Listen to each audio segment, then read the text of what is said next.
playoffs? It's huge, right? Momentum with high school kids and mindset with high school kids is where we want to be right now. And we lost a couple games to two really, really good football teams. And so anything we can do to get that momentum going into sections is awesome. What's been working for you here in these last 3 games? A balance. I think it's offense is playing well right now. Our defense is playing really well, getting us some short fields, and offense responds. And then special teams. I think our kids have kind of taken a little bit into the seriousness of special teams and how it can make a difference in a ball game. In your win last week against Monticello, you really ran the ball well and really focused on the running game, and that gave your offensive line some confidence. Yeah, we look at it and say when you're playing high school football in Minnesota, like the teams that advance in November are the teams that are going to be running the football. And so we have to kind of set that tone. And we have the ability to throw it from sideline to sideline, but we also want to be able to set the tempo up front. What's the scouting report on Cambridge-Isanti, the team you face here tonight? It's one of those teams that right now they're 2-5, and so when you're looking at it, sometimes it gets hard for kids because they overlook it, and you got a short week with MEA and short practice week. They're a team from up north, so they're always physically tough, and they have nothing to lose. So I would expect them to come out and do a couple things that maybe we haven't seen so far this year, and I expect our kids to be ready to respond. All right, Coach, good luck tonight. Thanks for the time. Thank you. Appreciate it. Tom DeVellis, coach of the Huskies, will kick it off coming up next on QCTV.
We are live at Andover High School along with Jim Childs. I'm Jim Erickson, and here we go. It's week 8 of the high school football season. The playoffs begin next week, and the Andover Huskies have won 3 in a row since that week 4 loss to St. Francis. They are on a roll. They are, and what a great way to finish their season before they get into the next step. But they've got a challenge tonight. Cambridge-Isanti has had a huge offensive line, averaging 274, and their defensive line is big too.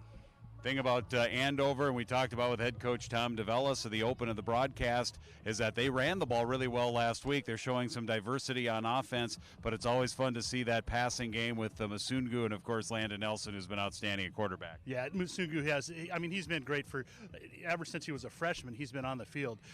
This is his last game, along with Landon Nelson's last game here on this field. It should be a great time for them to connect a couple more times. It should be a great night tonight for the Huskies. We'll have the kickoff for you coming up shortly from Andover High School, the regular season finale. Huskies hosting Cambridge-Isanti here on QCTV Sports.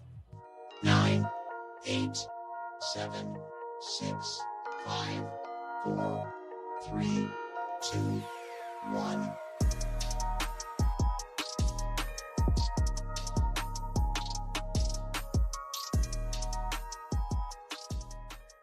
Hello, football fans, and welcome to Husky Stadium. As a high school within the Anoka-Hennepin School District, tonight's athletic event is following the rules and regulations of the Minnesota State High School League. As team captains, we support and lead the expectations of good sportsmanship. We ask everyone to show respect and sportsmanship to both teams and our officials throughout the game. Please refrain from any negative or unsportsmanlike behaviors. Let's make tonight's game a great experience for all players and students. Thank you for your support and enjoy the game.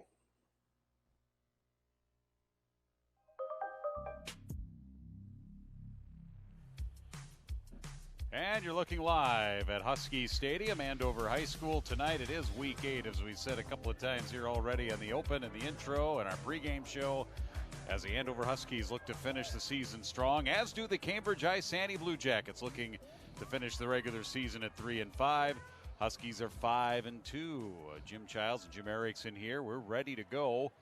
Andover at home last week with a big win over Monticello, 46-7. They've won 3 in a row. Wins over Buffalo, Coon Rapids, and Monticello since that St. Francis loss, and those have been decisive, dominating wins, Jim.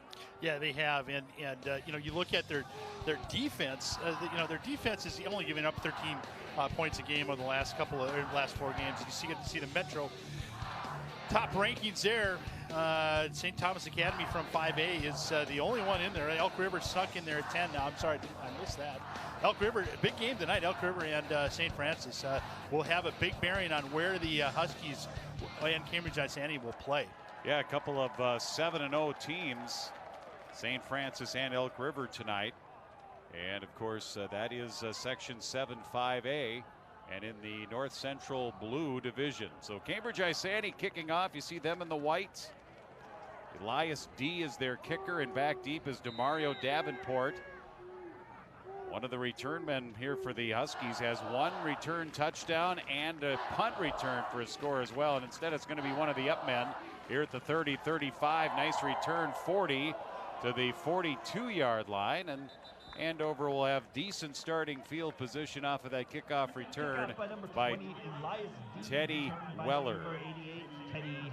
Yeah, Teddy Heller, nice return. Not only did Demario Davenport have a kickoff return, the other return man, OBAFA, has one too. I mean, their special teams has been outstanding, as mentioned in the pregame with Tom DeVellis. There you see the starting offense for Tom DeVellis, and their head coach, Tom, coming in here in his 3rd season as the head coach at the Andover High School and the Huskies, and they'll quickly go senior to senior. Nelson gives it to Masungu, first play of the game. Gets out to the corner and the edge. He's just about to the 50-yard line, gain of close to 8 here for the Andover Huskies here to start this ball game. Yeah, Masungu, who is a senior, just outstanding, 12 touchdowns, was able to make a quick cut and get past that first tackler. There's the starting defense for Cambridge-Isanti and their head coach Shane Weibel, who's in his 5th season. And open up this game, the Huskies with back-to-back passes. And this one to Ben Kopetsky, who has 14 receptions on the season 4 touchdowns. And of course, Masungu's numbers outstanding, 34 receptions, including that 5 touchdown reception game against Buffalo, tying a state record. Yeah, outstanding career. We'll talk a little bit more about that later, Jim, but he's really had just an unbelievable career. Nelson keeps left side, down the sideline, inside the 30 to the 25-yard line. That tackle by the Blue Jackets was Ben Boysen, but not before another Husky first down. 2 first downs, 3 plays here in this opening drive for Andover. Yeah, nice little RPO action where Kitchener Nelson just put it down. Let's see what they do here. Quick swing pass. There's Davenport. He's inside the 20 down to the 10. So a nice starting offensive possession here for the Andover Huskies. They have another first down. And right now the Cambridge-Isanti defense has not had an answer for it. They're inside the 10, and it's first and goal. Yeah, nice little swing pass out to Kirchner. Kirchner turned it upfield, and they're chunk yardage already. Gain of 16. Quick toss, far side to the sideline, and no signal yet. It's incomplete. Ball is out of bounds. We should mark that down because the efficiency of this offense, there's not too many incomplete passes. This one, Sungu tries to keep his feet in, at least one in, and just couldn't grab the handle. Had to concentrate on both catching it and trying to keep his feet in. Here's a handoff to Dylan Kirchner, the running back. He's inside the 5. Kirchner, number 21. Top rushers on this Andover team. Nelson, in fact, 443 yards. Davenport, 220. Kirchner, 518 yards rushing coming in. And they had a big rushing game against Monticello. 273 yards rushing in that win over Monticello. Yeah, Kirchner, 131 yards, 2 touchdowns. Best game of the season so far. 3rd and goal just inside the 5 here. Opening drive for Andover. Nelson keeps, avoids one man, and he tippy-toes into the end zone, makes a couple of cuts. Landon Nelson, who had 3 touchdown rushing touchdowns last week against Monticello, finds himself in the end zone here from 4 yards out, and Andover's on the board here quickly tonight. Yeah, it's really difficult to defense this team when that running game is going. You can see right here, this is just a direct snap where Landon Nelson pulls it down, and as he mentioned, that's his 4th touchdown in the last 2 games, less than 2 games. 4-yard run, Nelson to kick. Holder is Luke Deneke. And Nelson has been very good on the kicks, and this one is up and good. Nelson, 29 of 33 on point afters coming into tonight, make him now 30 of 34. And at 10:07 of the first quarter, 7-0 Huskies. Yeah, pretty quick strike. Chunk yardage on each of them, and your playmakers, Sam Masungu, Dylan Kirchner, and Landon Nelson, all touching the ball and making impacts. Final game of the season here. Is this their last home game, Jim? Would they play a playoff game here? They won't play a playoff game. Well, those will all be neutral site? Well, no, they'll. I don't think there's any chance that they'll be able to be ranked. Yeah, because they would be seated. 3rd behind Elk River and St. Francis. Yep. There's only 5 in the section, so they're going to go right to the semifinals.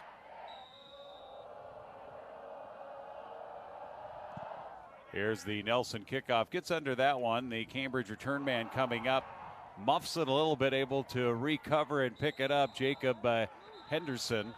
And he's out across the 20 to the 21-yard line here for the Blue Jackets. And that Cambridge-Isanti Blue Jacket offense will come out on the field.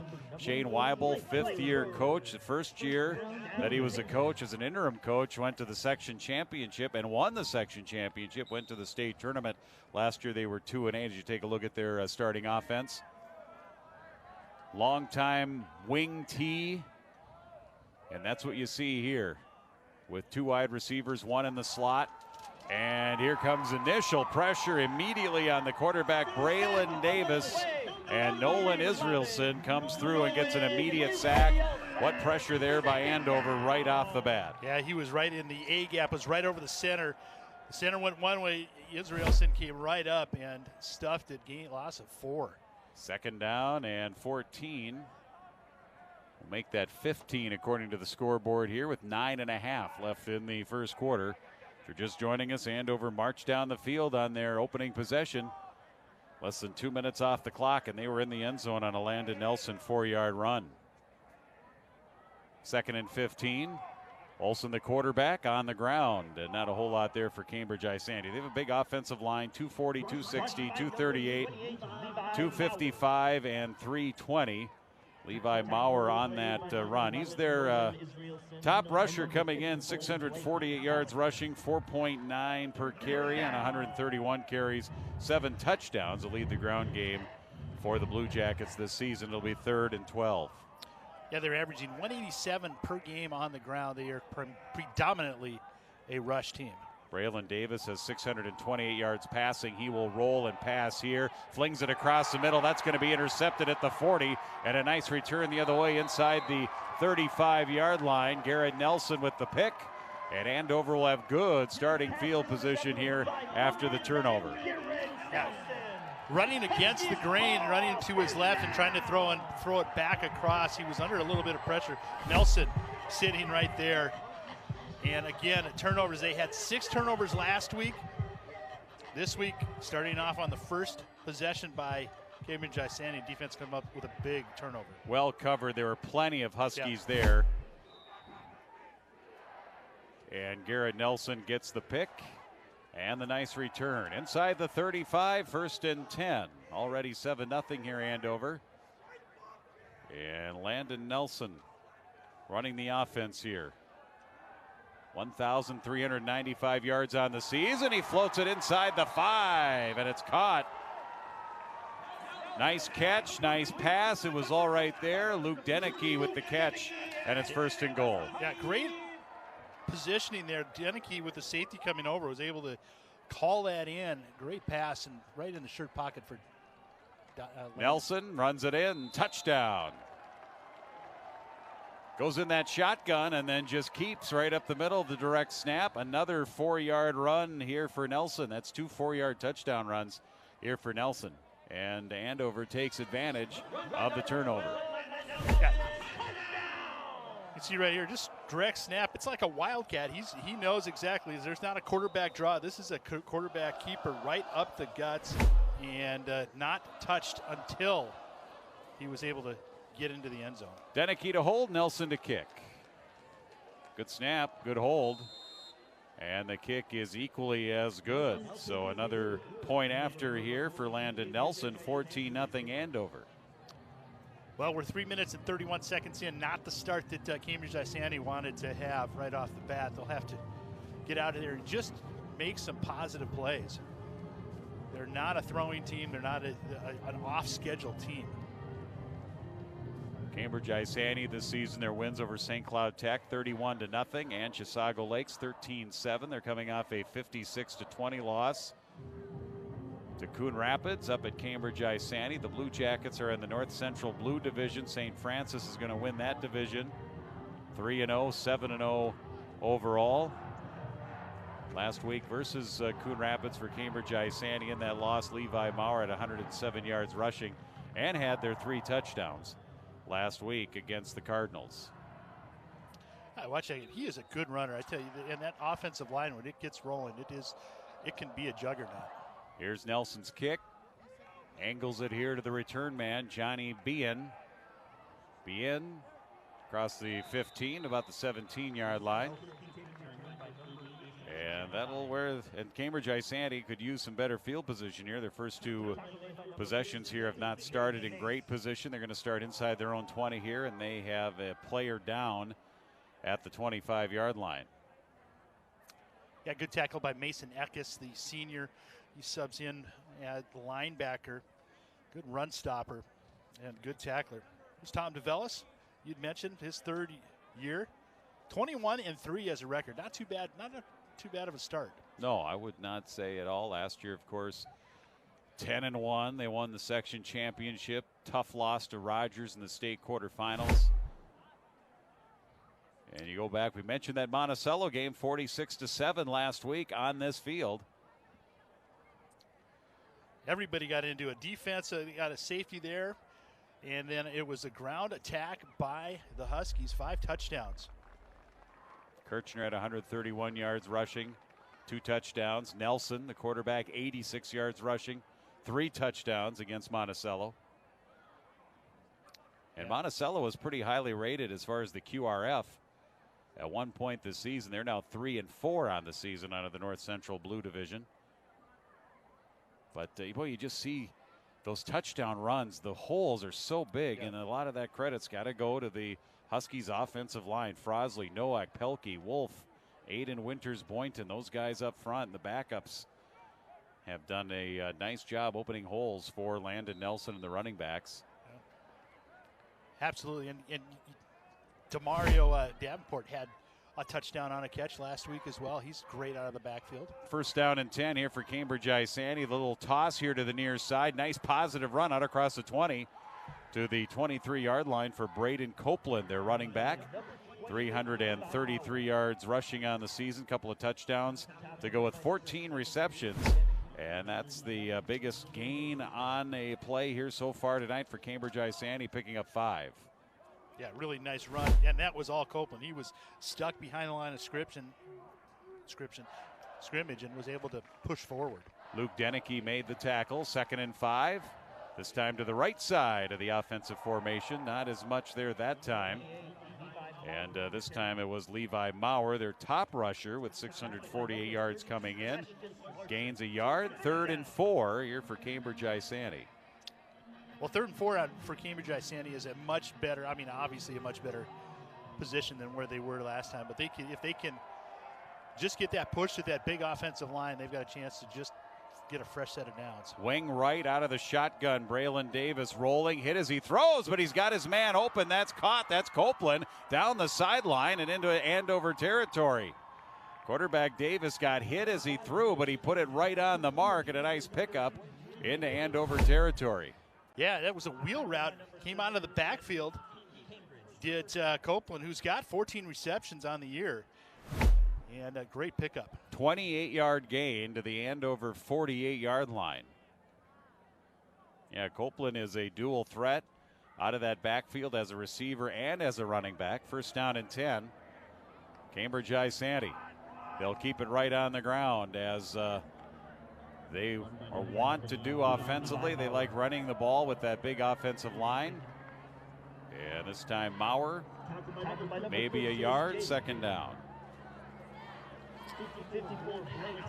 Alexson was there among others to make the tackle for Andover. Jace Green as well. Blake Ramlett, 240-pound center, up to the ball here for Cambridge-Isanti on 2nd down and 9. Davis looking to the near side, to the sideline, intended for Copeland. He was claiming that he had a defensive back on him. There was some contact there between him and IFA, but no call. It was kind of on both sides, maybe. I don't know. 3rd down. Yeah, that one was a little bit, but pass was not. I think they would probably I don't know say if it's that's catchable. uncatchable. Yeah, it was over his head. So now 3rd and long for Cambridge-Isanti, 3rd and 9 from the Andover 47. Coming out wide left is Sam Gusk. Davis to pass, hit again as he throws. It's up for grabs down the far side. This is going to be picked by Denicky again, his 2nd of the game. And he's across the 35, shy of the 40. Denicky another pick. And the Huskies another pick. They had 3 of those last week, and you can see the pressure. Davis got hit and hit hard, hit up high just as he threw the ball. And that kind of put it up for grabs, Jim. Yeah, and that both times he has been hit. Well, all three times he's passed, he's been hit as he's throwing it. That one, another interception, another turnover. Huskies are on a roll with these turnovers. Ball at the 37, and that's one thing that Coach Tom DeVellis mentioned there. Plus minus as far as turnover ratio has been amazing. They have not turned it over on offense. Meanwhile, they're creating and getting turnovers on defense. Play action, keeper Nelson into the secondary, and he fumbled. Ball is loose in the Cambridge-Isanti end of the field. Blue Jackets say they have it. We're going to have to unpile the pile. See a number of players in there reaching, grabbing, and it looks like the Blue Jackets have it. Yep. Well, it was a great job right off the back. Big run and nice tackle. Nice strip. Yeah, really nice strip by Blake Wieselman is the one who ended up number 11 covering the ball, and he out-wrestled some big offensive linemen in there for that ball. So I think we may have jinxed the Huskies here a little bit. We were talking about their turnover ratio and how good it's been, and then on the very next play, Landon Nelson gets stripped, and Cambridge-Isanti has the ball back at their 43-yard line, down 14-0, under 6 minutes left first quarter. On the ground, gain of 3. That's Levi Maurer on the pickup of 3, second down. Alexson, another good tackle. Just getting off these blocks and being able to make that one-on-one, and then he's got his friends there to help him out. Blake Alexson, the 225-pound senior, getting involved defensively here on that play. Second down and 7. Alexson, defensive end for Andover. Here's a little reverse play. They give the ball to Maurer and didn't get much. Maybe back to the 44, and that's actually 29, not 28. That's Jacob Henderson on that little play from the wingback on the right side. It'll be 3rd and 7. Yeah, Israelson just laid the wood to Henderson. Henderson came in. He's got 11.2 yards per carry. So he's a weapon. That's going to go down a little bit after that one. Elias D is split wide right. 4 receivers here for Cambridge-Isanti on 3rd and 7. They try the slant, and it's well over the head of D, who has 17 receptions. He leads them in receiving, number 20, Elias D, but that one was well over his head, and it's 4th down. And they're going to punt. Punter is Emerson Druby. Actually, that's a different punter, not number 18, number 14. Gavin McDonald will be doing the punting.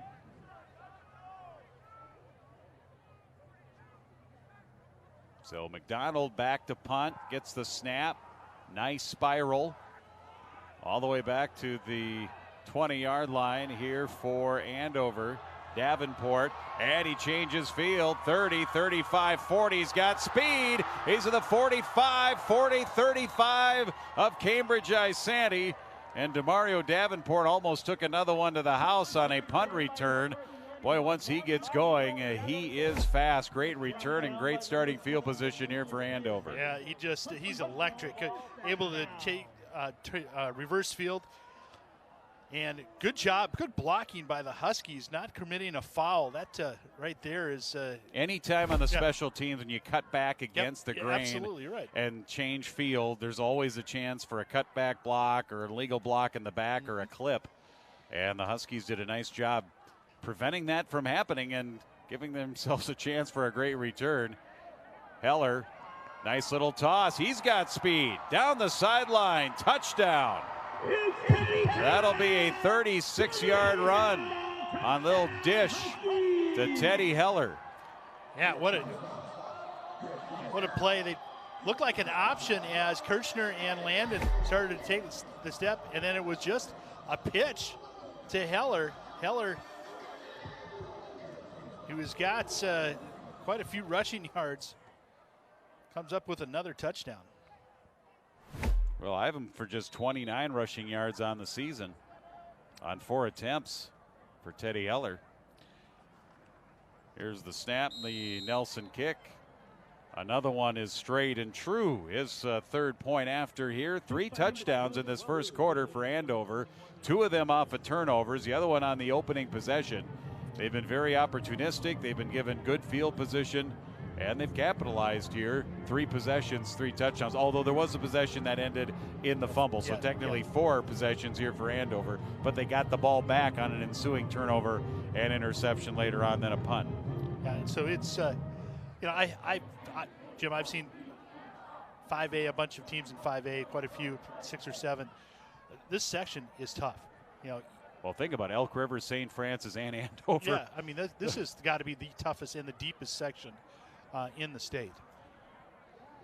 Yeah, the fact that Andover is not even going to get a chance to play on their home field. Mm-hmm. Yeah. Duluth East and Cambridge-Isanti will play a play-in game.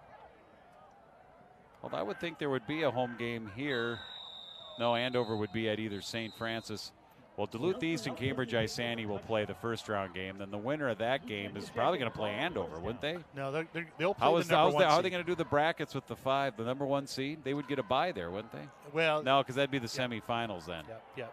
So 4 and 5 will play. Duluth East and Cambridge-Isanti, the winner there would play Elk River or St. Francis. Yeah, whoever wins. And then Andover would play either Elk River or St. Francis in the semifinals. Yep. Ball at the 20-yard line for Cambridge-Isanti. They're also in that section 7-5A. Blue Jackets quarterback is Braylon Davis. We got a huge hole here, down 21-0. They go to the right side with Braden Copeland. And maybe got a yard, if any, there on the left side of that defense for Andover, slamming the door. That was Nolan Israelson again. 3 tough tackles by Israelson where he's driven that ball carrier back all 3 times. Getting pretty physical. Yeah.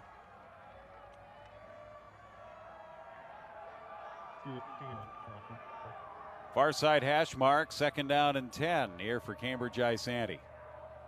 2 backs in the backfield. Quarterback Davis under center. He'll play action. He'll roll. He'll throw. And it's going to be caught by their big tight end, Sam Gusk.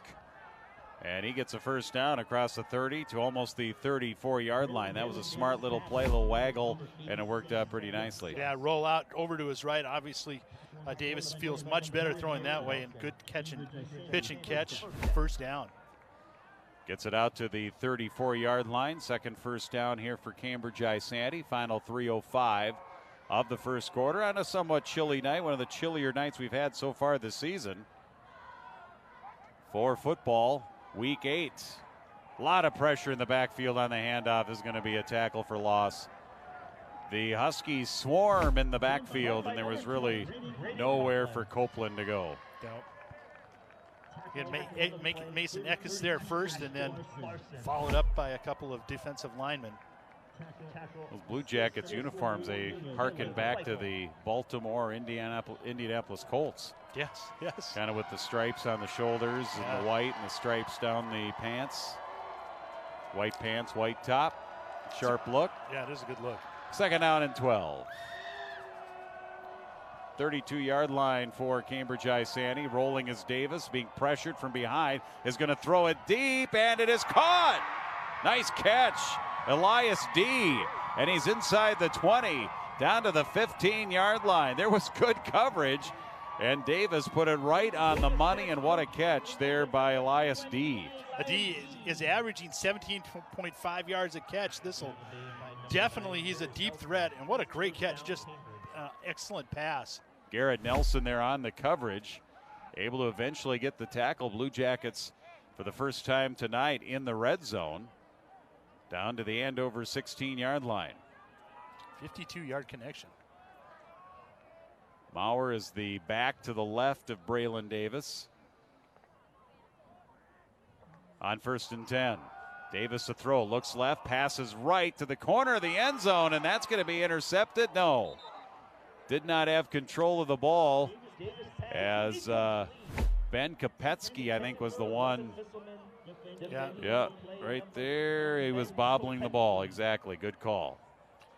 You talk about defensive backs running the route for the receiver's route. He did that. He was great coverage. He knew exactly where it was going to go, and got there before the receiver did. Yeah, he looked like the receiver, more the receiver than the actual receiver. Yep.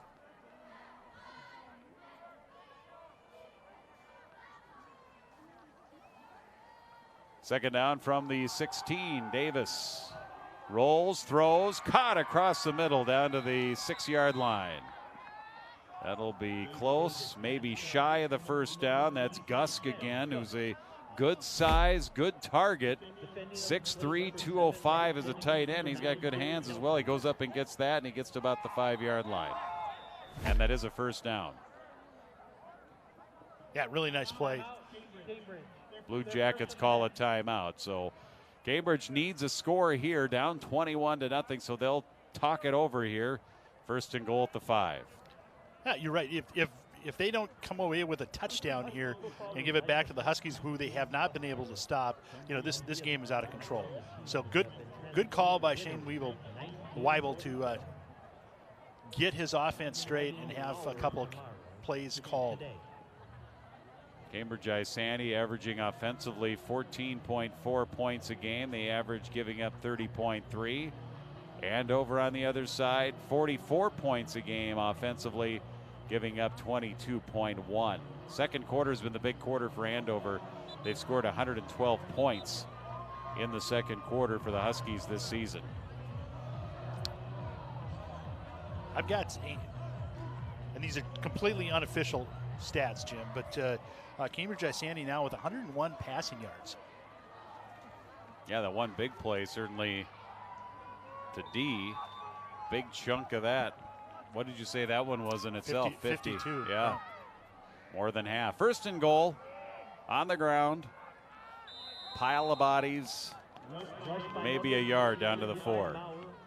Maurer getting the tough yards up the middle.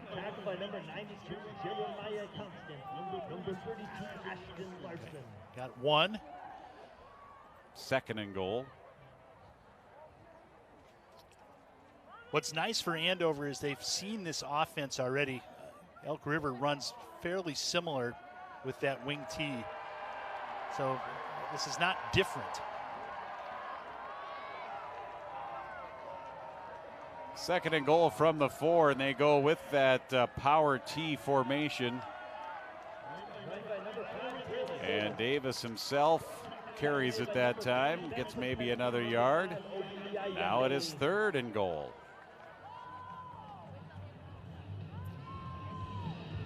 You'd hate to think that this is critical.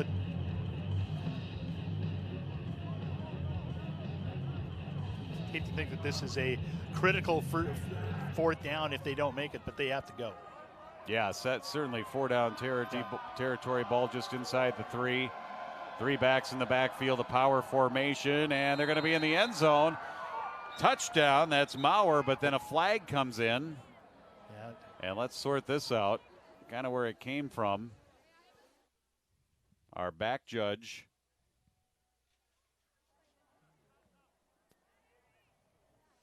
Holding, offense, number 50. 10-yard penalty. We will have an on-time down on this end. Replay third down. That was the end of the quarter, but because of the penalty, they will have an untimed down.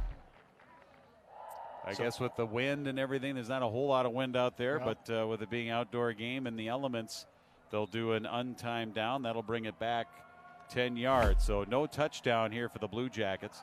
We mentioned the official. We mentioned the back judge tonight after over 30 years of officiating, Scott Mayo, officiating his last game. Here's Davis on third and goal towards the end zone, and it's incomplete. Great effort by D again, who's a great athlete. We're seeing that here tonight. He can go up and get the ball. He's made a great catch already, and that one just missed. So we'll come back. It's going to be fourth and goal for the Blue Jackets, and a big play when we return after a big first quarter for the Huskies on QCTV Sports.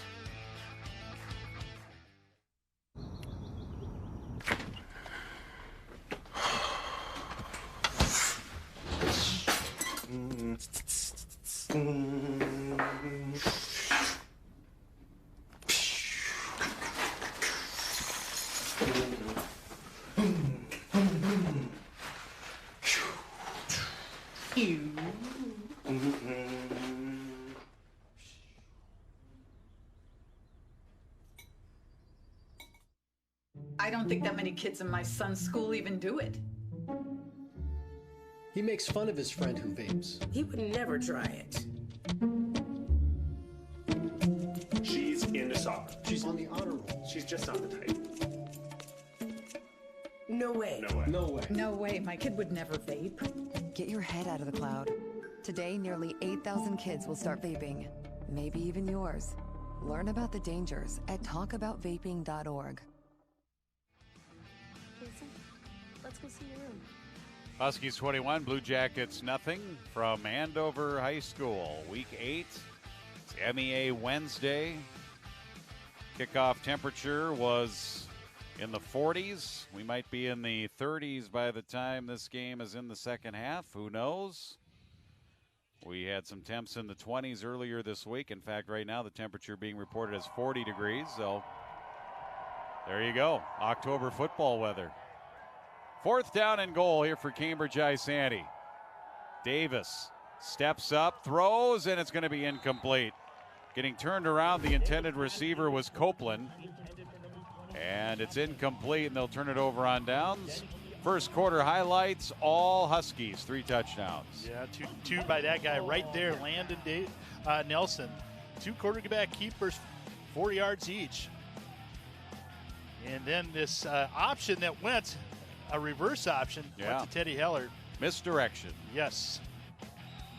And Heller's speed brings it in. And we're starting position here for the Huskies. Their first play of the second quarter. Nelson to throw. He's going to throw deep for Heller. He is waiting for it, and it's incomplete. The coverage provided by Blake Wieselman, and he got a piece of it. Incomplete. Yeah, Wieselman has got two interceptions. This one really great coverage. A little underthrown, but very good coverage. Yeah, Wieselman 2 interceptions on the season. One of them went for a touchdown. Pick 6. First down and 10. From their 13. In motion is Robertson. He did not play. It hasn't played the last few games. And they go in the other direction. There's Kirchner with a nice run. 30, 35, 40, out to the 45-yard line. Nice little opening there for Andover's running back, Dylan Kirchner. Good blocking downfield. And a big pickup there out to the 43-yard line. Yeah, gain of 31. And just didn't have anyone around there. Great blocking by the wide receivers downfield. You see Masungu and Robertson down there. And there he is in motion now. And the quick toss to Masungu. Caught on the flat, down the sideline. Taking on tacklers and stepping out of bounds at the Cambridge-Isanti 41-yard line. Pushed out of bounds there by Wieselman again. Yeah, gain of 17. He is so smooth as he runs. Everyone else is in slow motion. Down to the 41-yard line. Robertson in motion. Kirchner zigzagging his way into the secondary, makes it down to the 30. Gain of close to 10. Might be enough for a first down, and it is. Signal for a first down. And Andover getting back going here offensively, really starting to motor once again.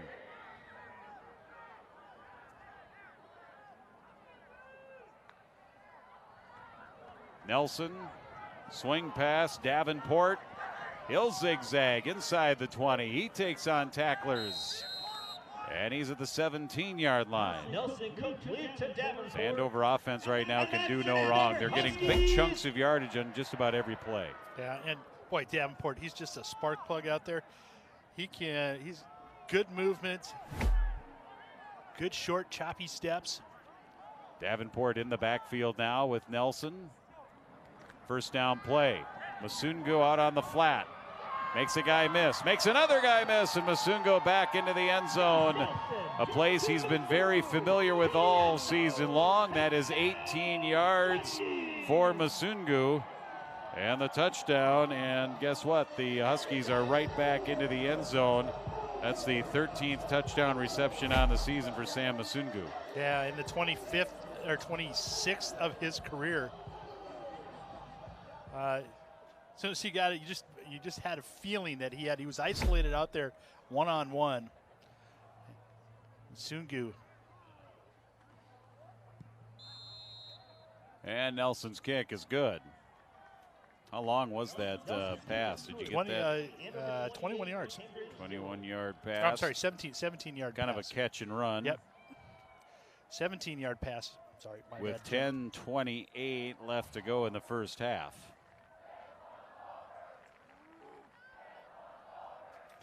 So 3 rushing touchdowns, 1 passing touchdown. Well, Coach Tom DeVellis mentioned on the pregame show, they know that they have the ability to throw the ball around the field. They have the talent. They've got the skill on the outside. They have the receivers. They have the quarterback. But they also want to know that they can run the ball when needed, because when it comes to success in October and November, when you're still playing outside, there's going to come a time you're going to have to run the ball against some stout defenses and control the line of scrimmage once you get the playoff, if you want playoff success. Well, I think they're setting that example right now. Kickoff Huskies, return Blue Jackets. Across the 30 to the 31-yard line. Well, defense for the Huskies gave up some big plays on this last drive, but they were able to buckle thanks to a holding call, or able to hold steady and thanks to a holding call on Cambridge-Isanti. Johnny Bien in the return position there, takes it out across the 30. And that is where the Blue Jackets will have it first down and 10 at the 32-yard line. Wing left, 2 wide receivers to the left side. And the handoff right up the middle, a couple of yards up to the 35-yard line on the carry Maurer. This kind of with a shotgun in the wing left, almost a hybrid, almost a different version, but a hybrid version, an advanced version, a modern version of the old wing T that George Larson ran at Cambridge-Isanti for so many years. And of course, they continued to run that even after he retired. Here comes second down and 7. Davis scrambling, running for his life, and he'll go down.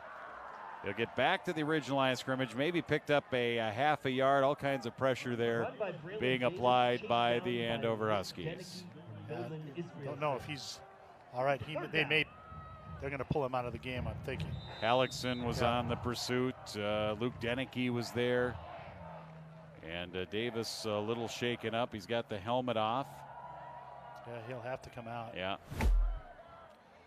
Israelson hit him high. Deneke finished it off. And Huskies are hitting hard. I mean, the sounds coming from the field on the tackles it's loud, and we're hearing it up in the press box. Everything's a little bit louder, though, when it's cold like this. Sound You're travels. right, yep. When it was cold, I could hear the train from 10 miles away at my farm back in the days. So everything sounds a little harder, a little crisper. It's going to be a 3rd down and 6 situation. Backup quarterback for Cambridge-Isanti coming in. Their quarterback on the backup side looks to be Blake Wieselman. Number 11, he's looking off to the sideline. Oh, actually, Davis is going to come back in. Oh, yeah, Davis is going to come back in. I wonder if they called a timeout. That's a question at this time that we cannot answer. No. 3rd and 6 for the Blue Jackets. So their starting quarterback is back out there, Davis. Wieselman now will set up on the left side as a wide receiver. Copeland will be in the slot. 3rd and 6.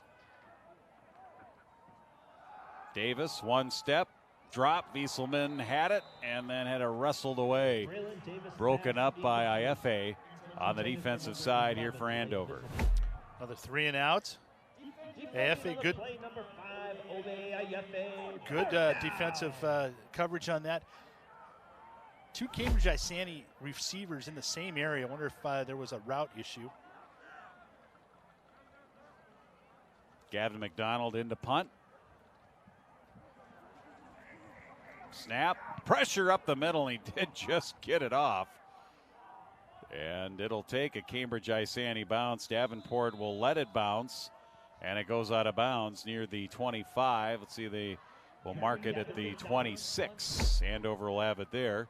See how close this was. Close. And the Huskies that were applying the pressure did a nice job not running into the punter there. And actually good yardage on the punt, even though it wasn't necessarily the Well, you know, when you punt it like that so quick, you get a little end over end, and then you're going to get It's it to gonna release. roll. Yep, you're right. And it's going to roll. Not quite like that 73-yarder that the Vikings punter had on Sunday. That was a bomb, wasn't it? Wow.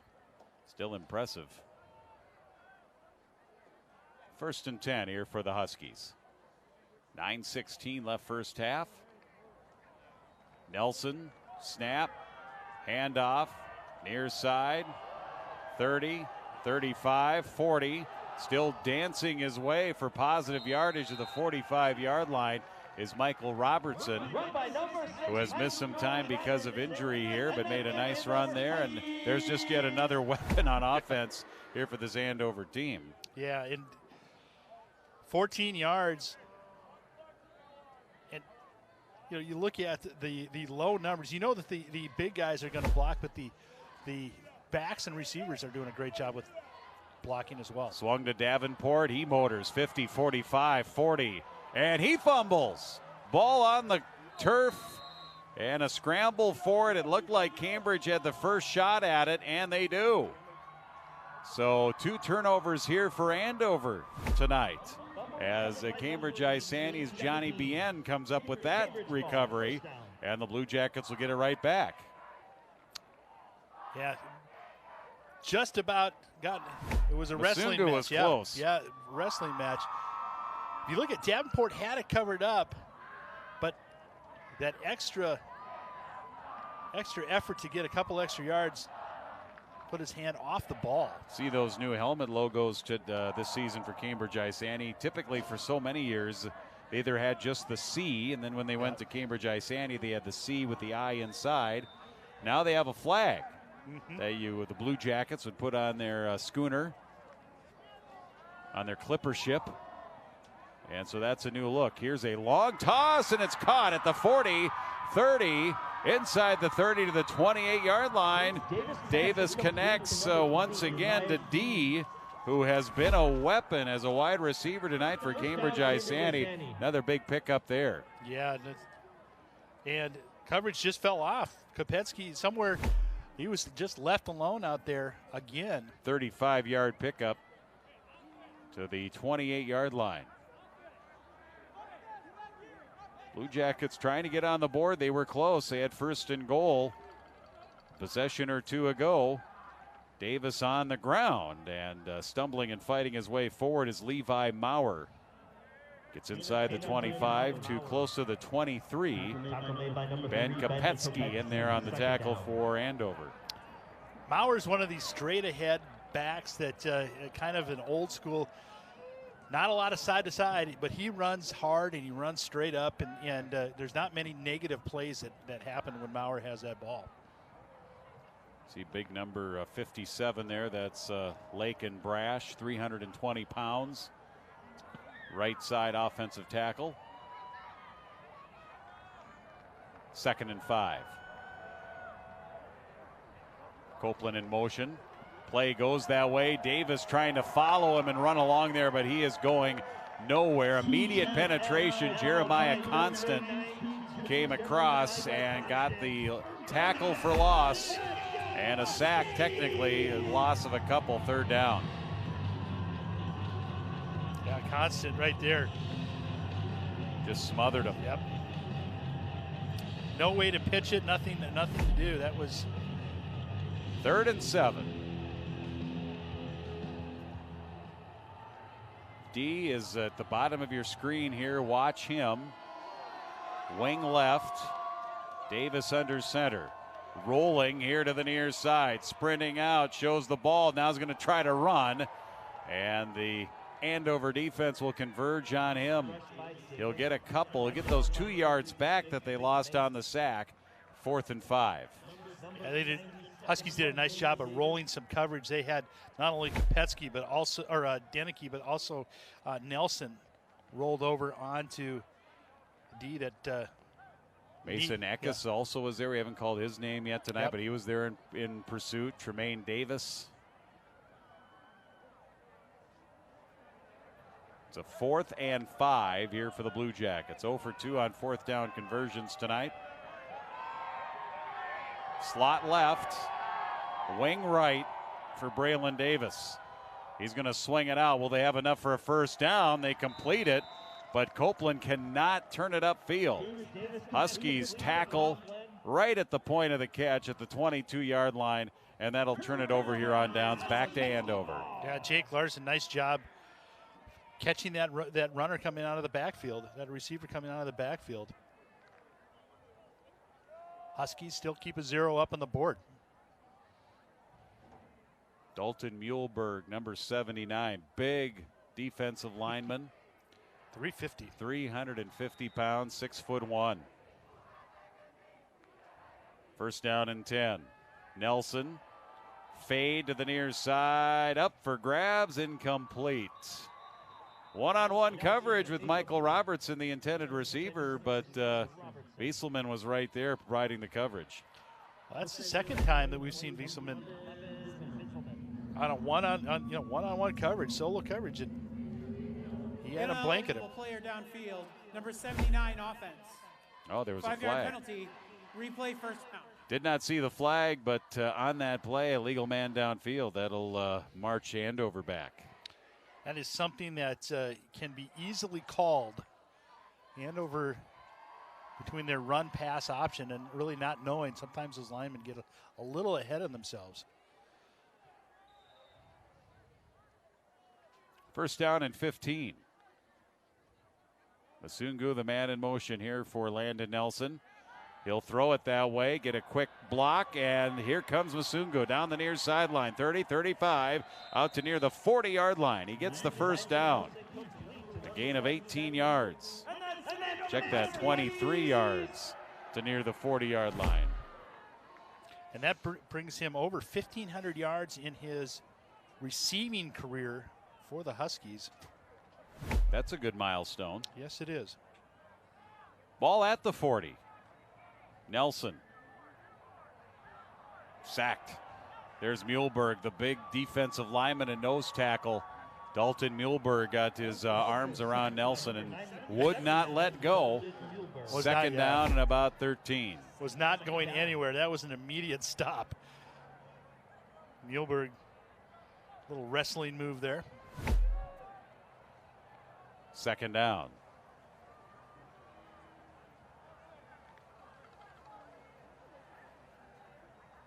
Nelson will try the near sides. Got a good hole. 35 makes a cut for a first down. Right at the 50 and maybe just a step into Cambridge-Isanti territory to get them that first down. You see out there, Kirchner out there blocking, Heller, just unselfish football. They'll give him the 49 of the Blue Jackets. Nelson, quick wide receiver screen, ball caught here in the near side. Robertson down the sideline, stumbles a bit, but still gets to about the 20-yard line before being pushed out of bounds by Copeland. Yeah, really nice call. They had a blitz, went out to that little tunnel screen, and Robertson, good job of coming back for it. Gain of 28.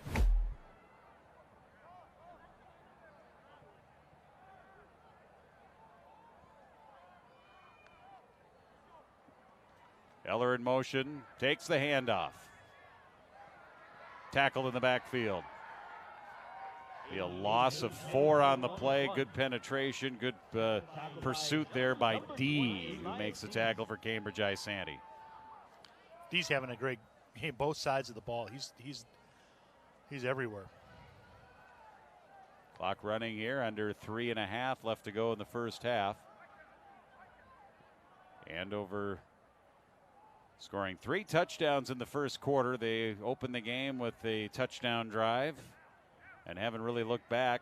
Nelson keeps off of the snap, 20, 15, and out of bounds, close to the marker in the yard to gain. Close to a gain of 15 yards. I think we'll give it 14 because he didn't make it to the first down marker. It'll be second down and short. Third down and short.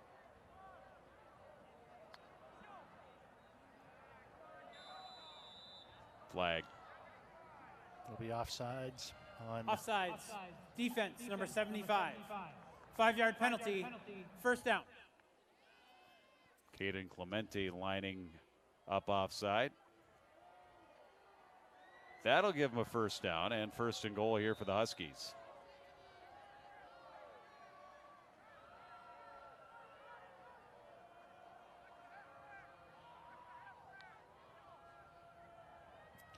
So who gets it? Is it a land and run or hand off to Kirchner? The defense just doesn't know. I couldn't even begin to guess. It's going to be Kirchner to the far pylon, breaks a tackle, dances in, flag goes down and comes flying out. I think he made it. I didn't see him signal a touch, and I thought he made it inside of the pylon, but there's a flag down regardless here, and let's sort it out. I think it's going to be a hold. And I believe Robertson got hit with that flag that went bounding off his helmet. Personal foul. Number 1, offense, illegal crack block. 15-yard penalty. Replay first down. It's hard to say that when it's cold out Yes, because your it is, mouth yep. and your lips and everything don't work when it's cold. It's an illegal crackback block. Here's a. And we didn't quite see that in our shot. And then, the lineman did get hit. There was a player. Was it from Cleveland? I thought it was in. What game was that? That a Cleveland Brown lineman. This might be 15 years ago now. Actually injured his eye, and I don't think he was able to come back and play. Nope. Nelson, pass across the middle, caught, touchdown, Robertson. Michael Robertson makes the catch. Another flag goes down. That's another legal man downfield. Yep. I just saw the signal. This one's coming back, I think. Let's get the call. Ineligible player downfield. Number 58, offense. 5-yard penalty.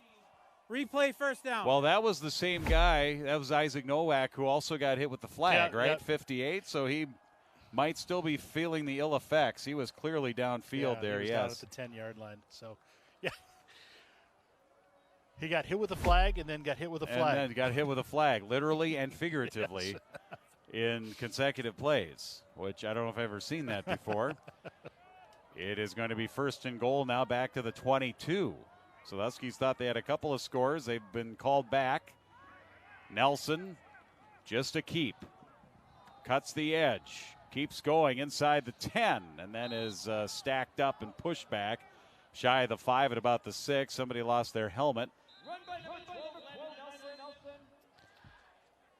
And we'll get a timeout here. Pemberton will have to come out and be the quarterback for this play. Yeah, Nelson lost his helmet, so he'll come out. That's why I don't understand why Davis was able to come back in. I think it was because of an injury. But, usually you have to sit out in one play for an injury. Pemberton, the quarterback, to the corner for Robertson, and that is incomplete. Pemberton on the season, he's attempted 22 passes, completed 18. 300 yards passing, 3 touchdowns. As a team, the Huskies have only thrown 2 interceptions. It's incredible. And Pemberton, an 81% completion percentage. Of course, it'll go down a little bit now with that one, but still. He's been pretty good in his backup role. Yep. Nelson's back in there. Fade pass again to Robertson. This time they got it. They've been trying to feed Michael Robertson to get him a chance here, get a touchdown, and he does right there. There's his reception and touchdown. And the Huskies are right back into the end zone.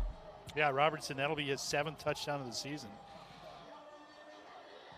And this started with... Where do you get your stats? I have him for no touchdowns. Michael Robertson, I have 8 receptions, 105 yards, no touchdowns. I may have a 6 that looks like a 0 or a 0 that looks like a 6. That could be. Yep. I've done that before. I think it's his first one of the season, so congratulations, Michael Robertson. Landon Nelson comes in to kick the extra point, and he converts again. 22-yard pass play, touchdown.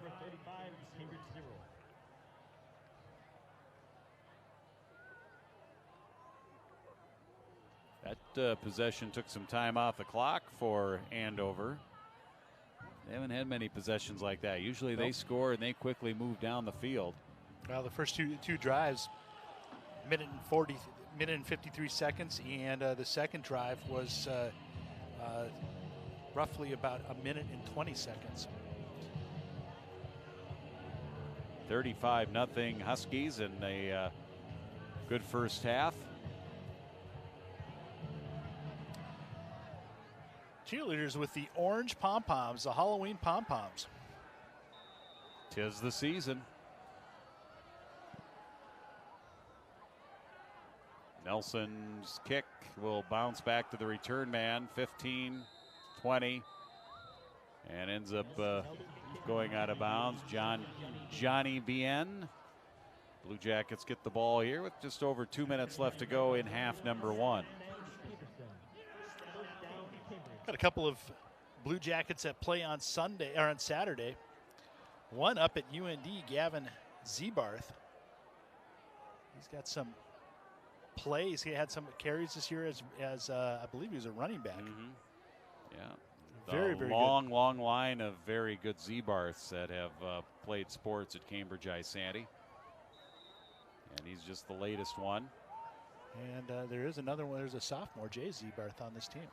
First down and 10 on the ground for the Blue Jackets here to the near side. And the Andover defense stiffens, closes the hole.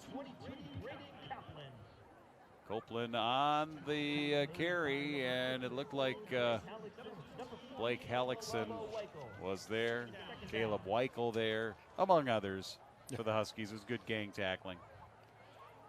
You almost think for Cambridge-Isanti, their best offense right now is to make sure they keep, or best defense is to keep Andover off the field, their offense off the field. So mid and 31, they'll probably run this play clock down. Oh. Whistle. We had an Andover player with the missing mouth guard or something. Something to do with equipment, I think. Something with a helmet. Chin strap. So quickly shuttling in Blake Berg to take his spot. Second down and 10. Here's the pass, and it's incomplete. Thrown in a crowd on the coverage, Nolan Israelson. It'll be third down. That'll stop the clock.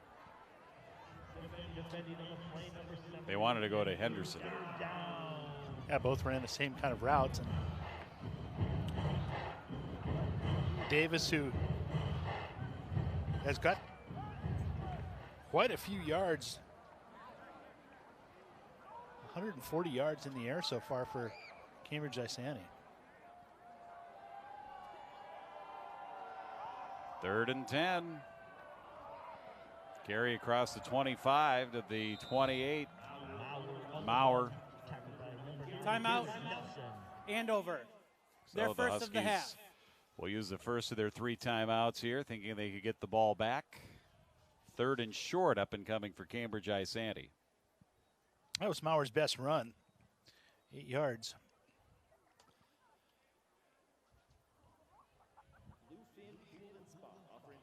Cambridge-Isanti out of the North Central District blue. St. Francis, Monticello, Sauk Rapids, St. Cloud Tech, the other teams in there. Quality results formula. What's going on with the seeds up there in Section 7? Yeah, you see St. Francis and Elk River playing tonight. One of them will be the first 1 seed.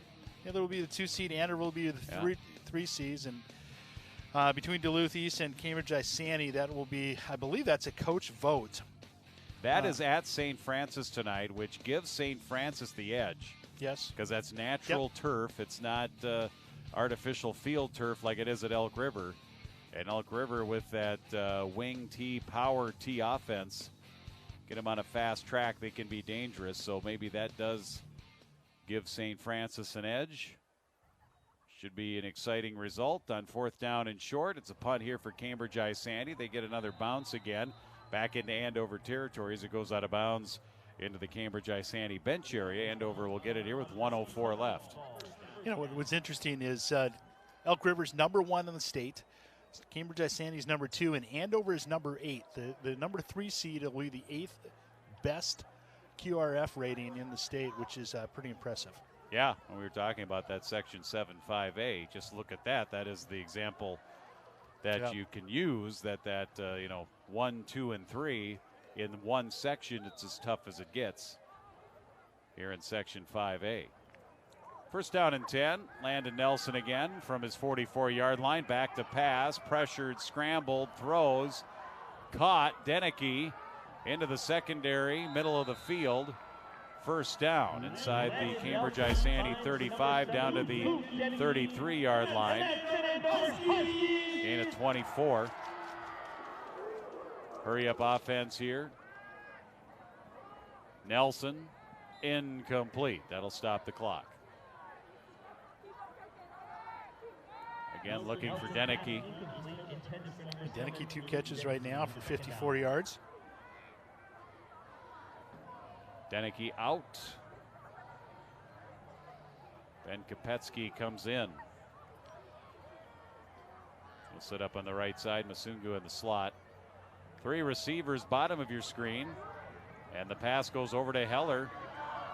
Wide receiver screen with wide receivers blocking down the field, and it's a nice pickup inside the 25 to the 22, enough for a first down. And great decision by Heller just to get out of bounds. You've got 2 timeouts left. Might as well keep those if you can get out of bounds. Nelson right up the gut. And he's inside the 15. Gains about 7. Andover going to hurry up here. Clock running. You can see it on your screen. 20 seconds now left to go in the half. Official puts the ball down, and they'll spike it to stop the clock. Huskies wanting to conserve their timeouts, so they'll spike it here, bring up a 3rd down and short.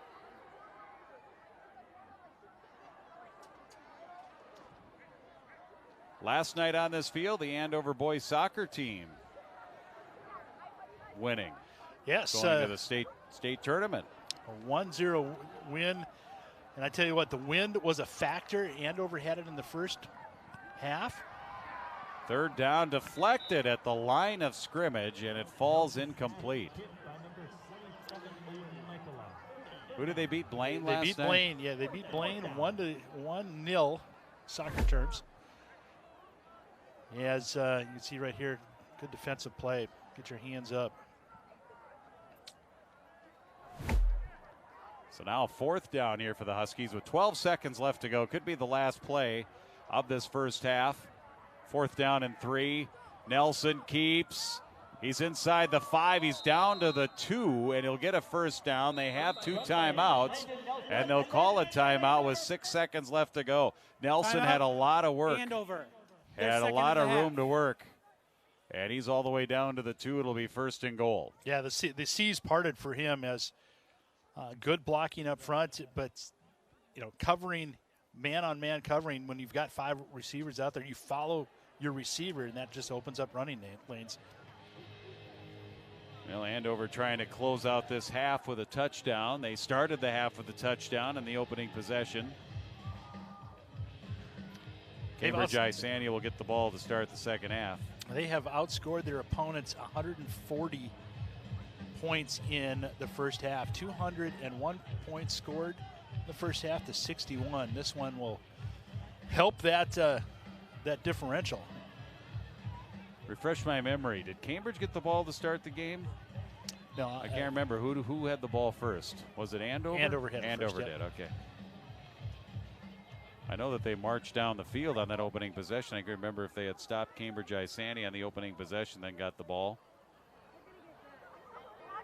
It will be a 1st and goal here at the 2-yard line. 2 wide receivers right here for Landon Nelson. Masungu in motion. Nelson looks that way. He's going to throw it to the back of the end zone. Caught. Touchdown. Nice play. Right on the mark, right where it needed to be, and the touchdown to Tate Johnson.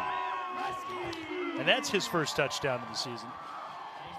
And he was looking all that way. They kind of used Masungu as a decoy. They ran him underneath on the route, and then they went deep. And Tate was right there to make the catch. Yeah, really nice pass by Nelson. Tate, good body positioning. Tate Johnson, one of the captains, senior. Great to see him with the touchdown. extra point attempt by Nelson. And he's pretty much been automatic. 42-0. 1 second left.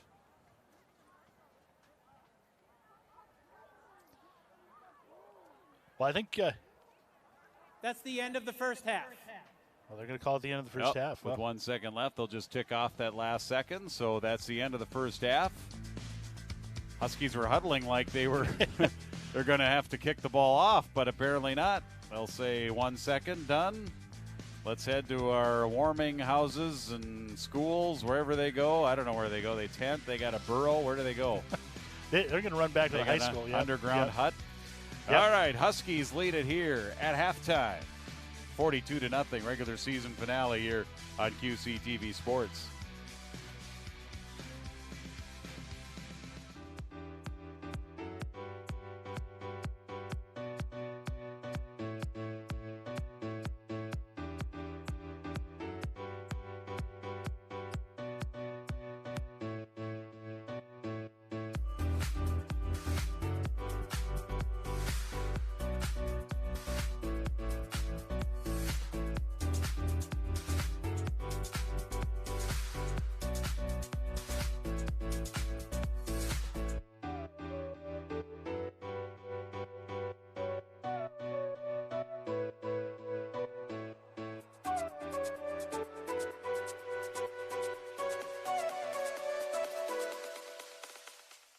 Welcome to At the Half, the show where we take a closer look at some of our area high school sports. I'm your host, Lauren Youngquist.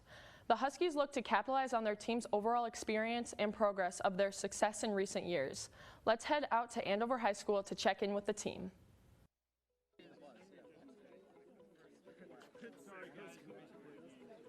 We have great kids, and so that's a consistency from year to year.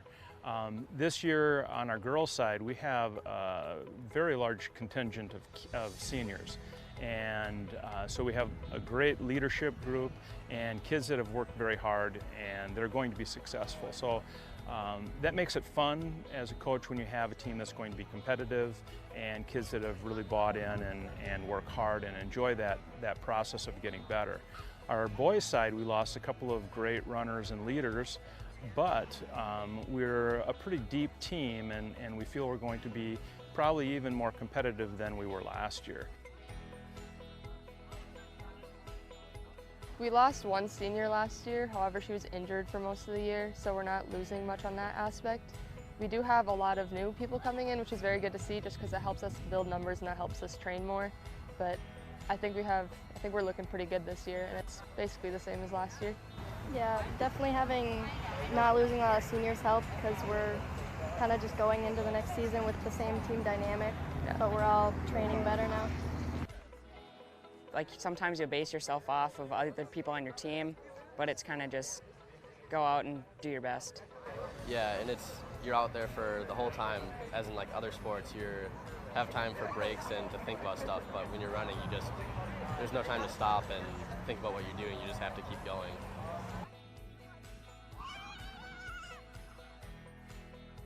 Also, a lot of people coming in have said that the support on the team is incredible, whether it's coming from racing to workouts, just the support we have and how we're like a family, I think really sets us apart from other sports. Yeah, the team aspect and the individual part is definitely something that makes it unique. Going out there and you're trying to beat yourself every time, it's different than a lot of other sports. And also, while you're out there, it's not only about you, it's just you're racing for your team and trying to better yourself.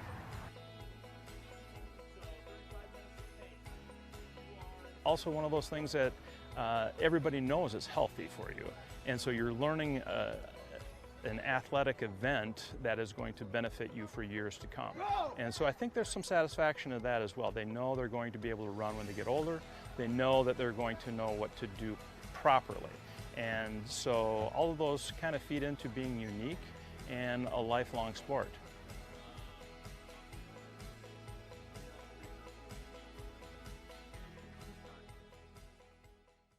We sat down with Macy and Grace from the Anoka Tornadoes tennis team to get a unique perspective on the team's personality. Let's head out on the court to learn more. could you not live without? Cheese? I don't know. It could be cheese. No, you. Okay. Your dogs? Do you have dogs? I do. Oh, okay. I have 2 dogs. 2 dogs. Family? It could be family. Or I don't know. This is a hard one. Sushi? I feel like you said you don't like sushi. Okay, I'm gonna say cheese. The answer was family, but that was a close second, actually. Okay. So, who on the team has the most screen time? Said Aaliyah, and that could be a possibility because it's Aaliyah. Yeah. She's always on TikTok. But it also could be Hayes because he's old. So watching the tennis serve. He loves, over and over. Oh my God. D, you put Aurora. I don't think it's Aurora because I don't think she's on her phone that much. Yeah. And I don't think it's Kaylin because even though she's on her phone, I don't think it's as much as my final answer is Aaliyah. It was Aaliyah. Oh, sick. Okay. You got it. Who is most likely to record a TikTok dance? Aaliyah? Well, she just did that at the other match we had, so it's very possibly her. Joey? No, I don't. Does Joey have TikTok? Probably not. Okay. Yeah, not Joey. Cammie? She could do it. She's kind of spontaneous. Hayes? No, not Hayes. I'm gonna say Aaliyah. You're right. Yay. Who has the best fashion sense? A is Hayes. And I mean, his matching red outfit is pretty fire today, but I don't think it's him. B is Cammie. I'm just gonna say I don't think it's Cammie either. C is Sophie, which I think is probably the close second, but I'm gonna go with Joey as my final answer because Joey is always dripping and is always on point. clothes. Yeah, I did Sophie. That's Okay. who I thought. All right. Who takes the longest to get ready for school? Sophie? I feel like she puts a lot of effort into what she wears, so it could be her. Megan, Kay, I don't know. I feel like she tries too.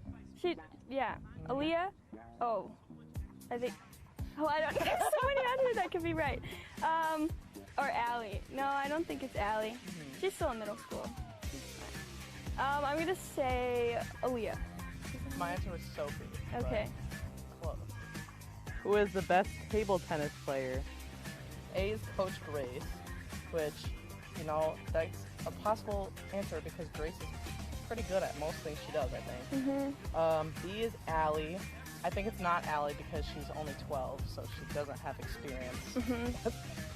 C is me, and I think it's me because I'm insane at table tennis. And D is Lexi. I don't think it's Lexi just because I think it's me. I said Coach Grace. Okay, Sorry. Fair enough. Fair enough. All right. That's close. Cool. The Rebels have an extensive depth on their girls swimming team. They are excited and driven to help each other reach success. We dove in to figure out how the Rebels look to compete in their 2022 season.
That's it for this edition of At the Half. Make sure to keep up to date with all your local sports coverages by liking and subscribing to our Facebook, Twitter, Instagram, and YouTube pages. Thanks for watching.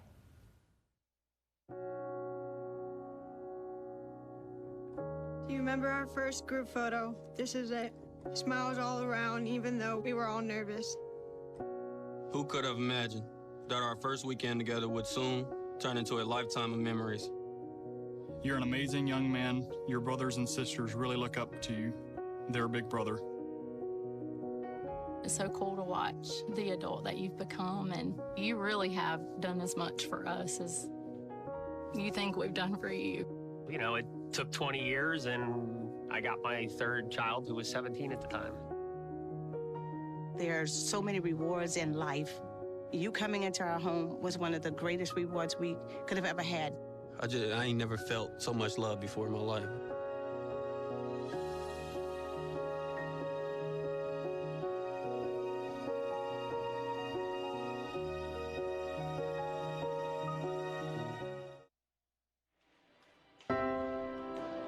Andover, Minnesota. 34.84 square miles and 33,000 strong. Home of the Huskies.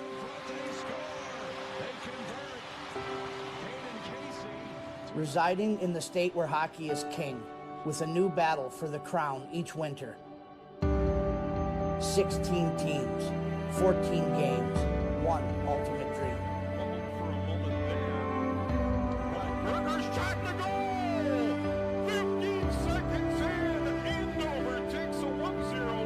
But in the end, only 2 teams reigned victorious in the state of hockey. Out in the corner. Andover has won the state title. Which makes Andover the city of champions. Takes the lead pass. They come in across Zinda. Shot. Rebounds. Your champion.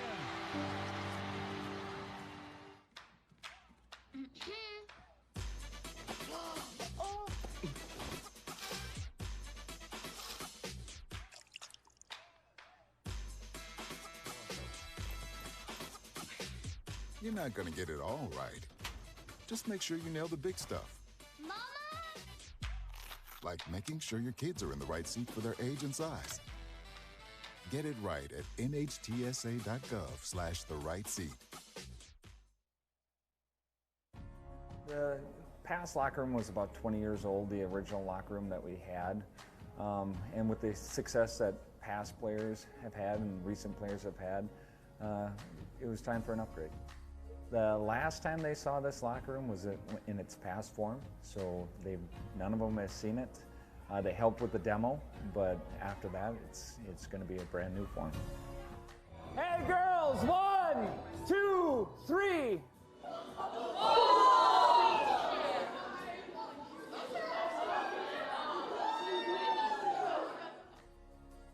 I think all of it. It's just the final product. I can't really pinpoint one thing out. I mean, I had a little part of everything, so I think everything just turned out great. You know, it's all the families on our hockey team. Without their support, I mean, that's where it starts. Support of the booster club, support of the coaches, support of the families. But within the community, we had tons of sponsors who have put in program ads, sponsor a golf tournament. There's a lot of them, and you know, we're hoping throughout the year we can recognize all of their support to us. But it's not only the people that sponsored us and the families, but it's really anyone that has interest in Andover girls hockey, and you know, the support's poured out for all of us. So yeah, it's been fantastic. Just excitement to have brand new stuff, state-of-the-art items. You know, if you're going to continue to, you know, to build a hockey dynasty, yeah, you need to have good stuff. You need to have good equipment, good place to go, something that the girls can be proud of on the ice and off the ice. And I just think this is going to be a great spot for them to come together as a team and make good things happen for the years to come.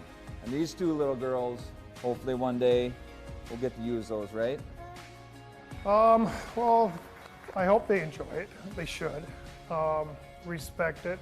they earn it. I mean, the old locker room was, I don't know, 20 years old, I'm guessing. Time for a change. And I think this would be a big boost for the girls to maybe give it that little extra effort. Not that they don't, but I think it's going to be a nice little addition to the Andover girls hockey. Hopefully another successful season. You know, Andover's had a history, especially the last 5 to 10 years of very high level hockey at all levels. So we're optimistic for the season, but yeah, hopeful that it's another successful year and the girls you know, work hard, listen to their coaches, and give it their all. Or that they all have outlets of coaches. Well, I think a lot of it has to do with the tradition of the girls program. And a lot has to do with the past players. They've really started the tradition. The current players are going to benefit with the new locker room, but it's really in to honor the past and present players, and hopefully future players as well.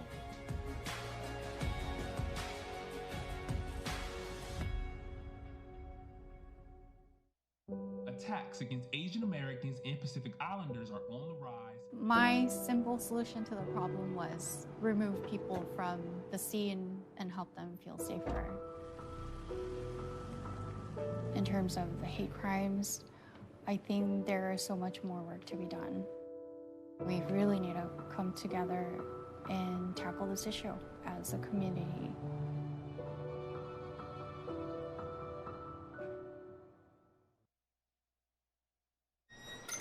Can I get the now bar, please? $1. Have a good one. Got it. Hey, what's going on? Hey. Let me get a now bar. Sure. $1. Appreciate you. Got it.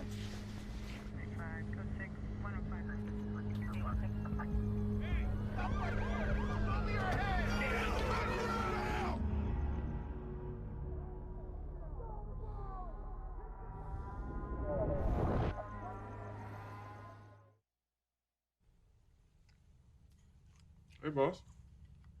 Okay? Yeah, I'm good. You sure? I said I'm fine.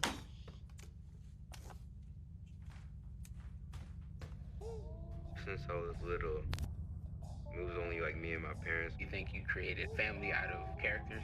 Yeah, of course. I'm gonna take that and make it into a song.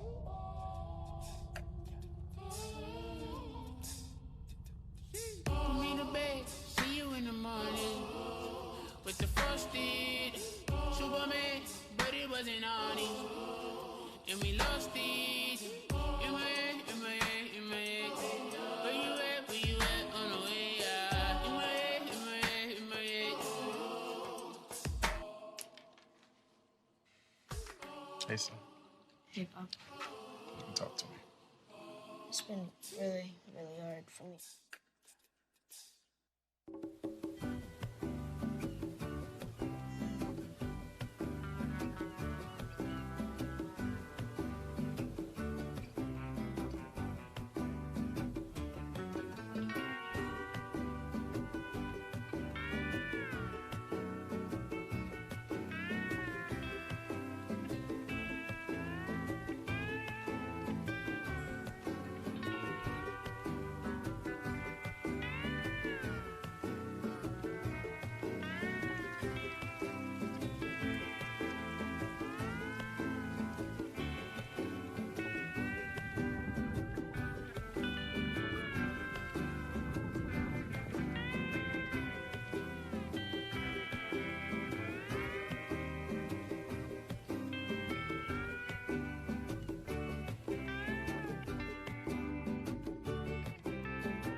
Both teams back out on the field. Here we go with half number 2, 42-0 Andover. New place kicker out there for the Huskies taking a run at it, Landon Seward. And it'll be grabbed by one of the up return men for Cambridge-Isanti. They will carry it out across far side of the field and out of bounds.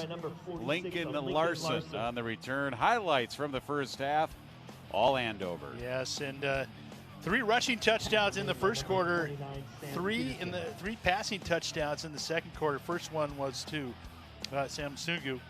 And then Robertson and Tate Johnson, both seniors, caught their first touchdowns of the season. Yeah, that one to Tate Johnson, the last one of the half. Blue Jackets weren't without a few big plays. Here's Davis, their quarterback, will pass and have it intercepted. He was intending it for D, and it's picked off down the near sideline. Garrett Nelson, and he's going to go the distance. It's a pick six.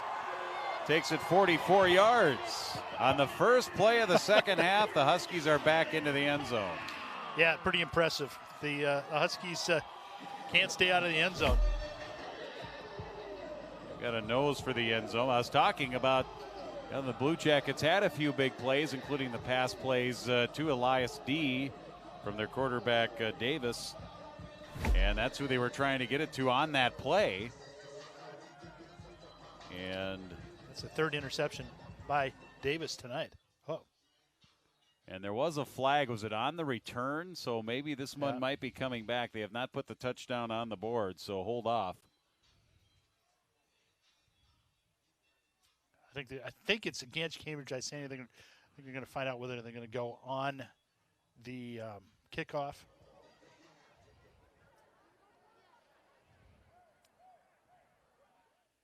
I haven't heard. Here we go. It's a dead ball, fella.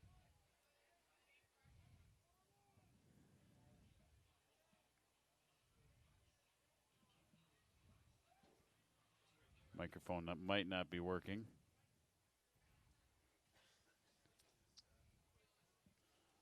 I'm not a tech wizard, but I'm going to say that it's not working. I think you're right. I think that's an accurate assessment.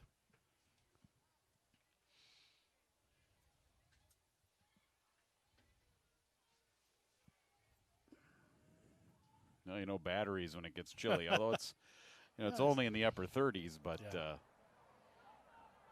those batteries, their life is shortened when it's in colder weather. Yeah.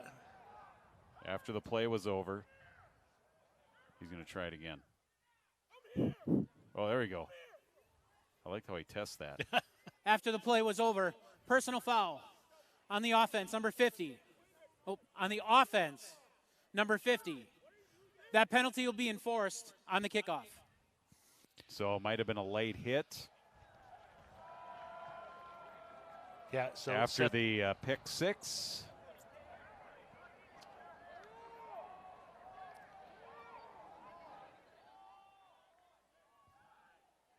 So another extra point coming here for Tristan Andover. Pierce. Yeah, so they're second string place kicker on the kickoff, and now second string kicker here on the extra point, Tristan Pierce, who's a senior, listed as a kicker. He'll get a chance. Landon Nelson was perfect, 6 for 6 in the first half, and this is also good. So 7 for 7 tonight for Husky point afters. Not too shabby as they have taken a 49-0 lead. And an 18 seconds into the second quarter. Let's see right here.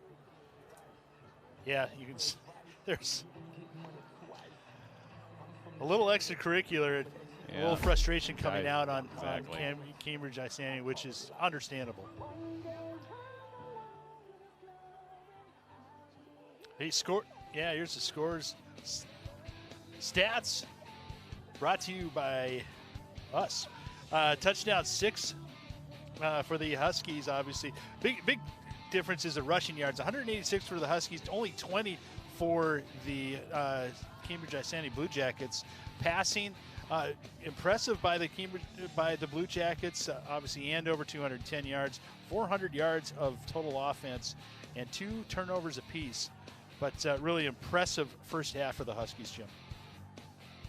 Those are the Jim Childs rain gutter cleaning service first half stats.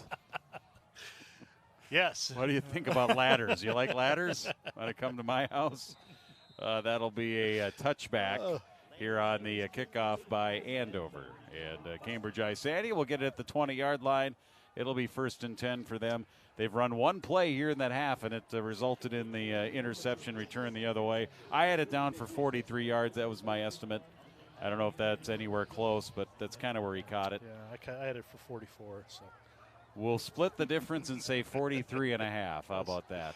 Hey, scores of note out there right now. Elk River leading St. Francis 14-7. Wow. Well, that was St. Francis got a good defense, and the question was, would that St. Francis defense be able to slow down that wing T, power T Elk River offense? And it certainly has. It's kept it really close. Blue Jackets here on 1st down and 10. They're on the ground here to Braden Copeland, and tried to fight his way back to the line of scrimmage, but it's going to be a tackle for loss of a yard and a half, 2nd down. How about a new 38 seconds ago, the Elk River Elks scored another touchdown, 22-7, and they're at the end of the 3rd quarter already. So that's what happens when you run the ball a lot. Caleb Weichel on the tackle. Looks like Caden Weichel is in there too. In fact, I think both of the Weichels were in on that tackle. Well, Caden had an injury, so good to see him back out there. Yeah, I see he's 99 according to the roster here. Yep. And they were flashing up both of the Weichels up on the scoreboard. The Jumbotron here at Huskies Stadium. It's going to be 3rd down and 12 for Cambridge-Isanti. They'll send Wieselman wide right. 3rd and 12 for Braylon Davis. Davis, throw, Wieselman caught across the 25. That'll be shy of the 1st down. But they pick up about 7, and they'll bring up a 4th down. Ben Peterson came in from his linebacker position and just annihilated Davis. Big hit. 4th and 4, Blue Jackets, and their punter, Gavin McDonald.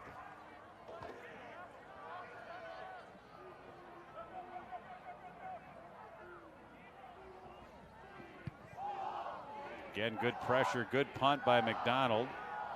Davenport takes it to the far side. Look out, 45, 35, 30, makes a cut. He's going to go. That's a punt return flag coming down, though, during the run. A Blue Jacket was down. I think this one's coming back.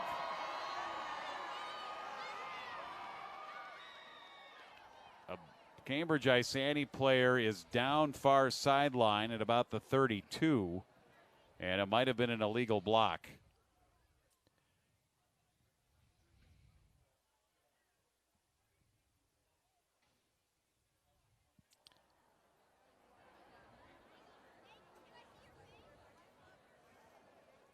Personal foul, illegal blindside block, number 5 of the return team.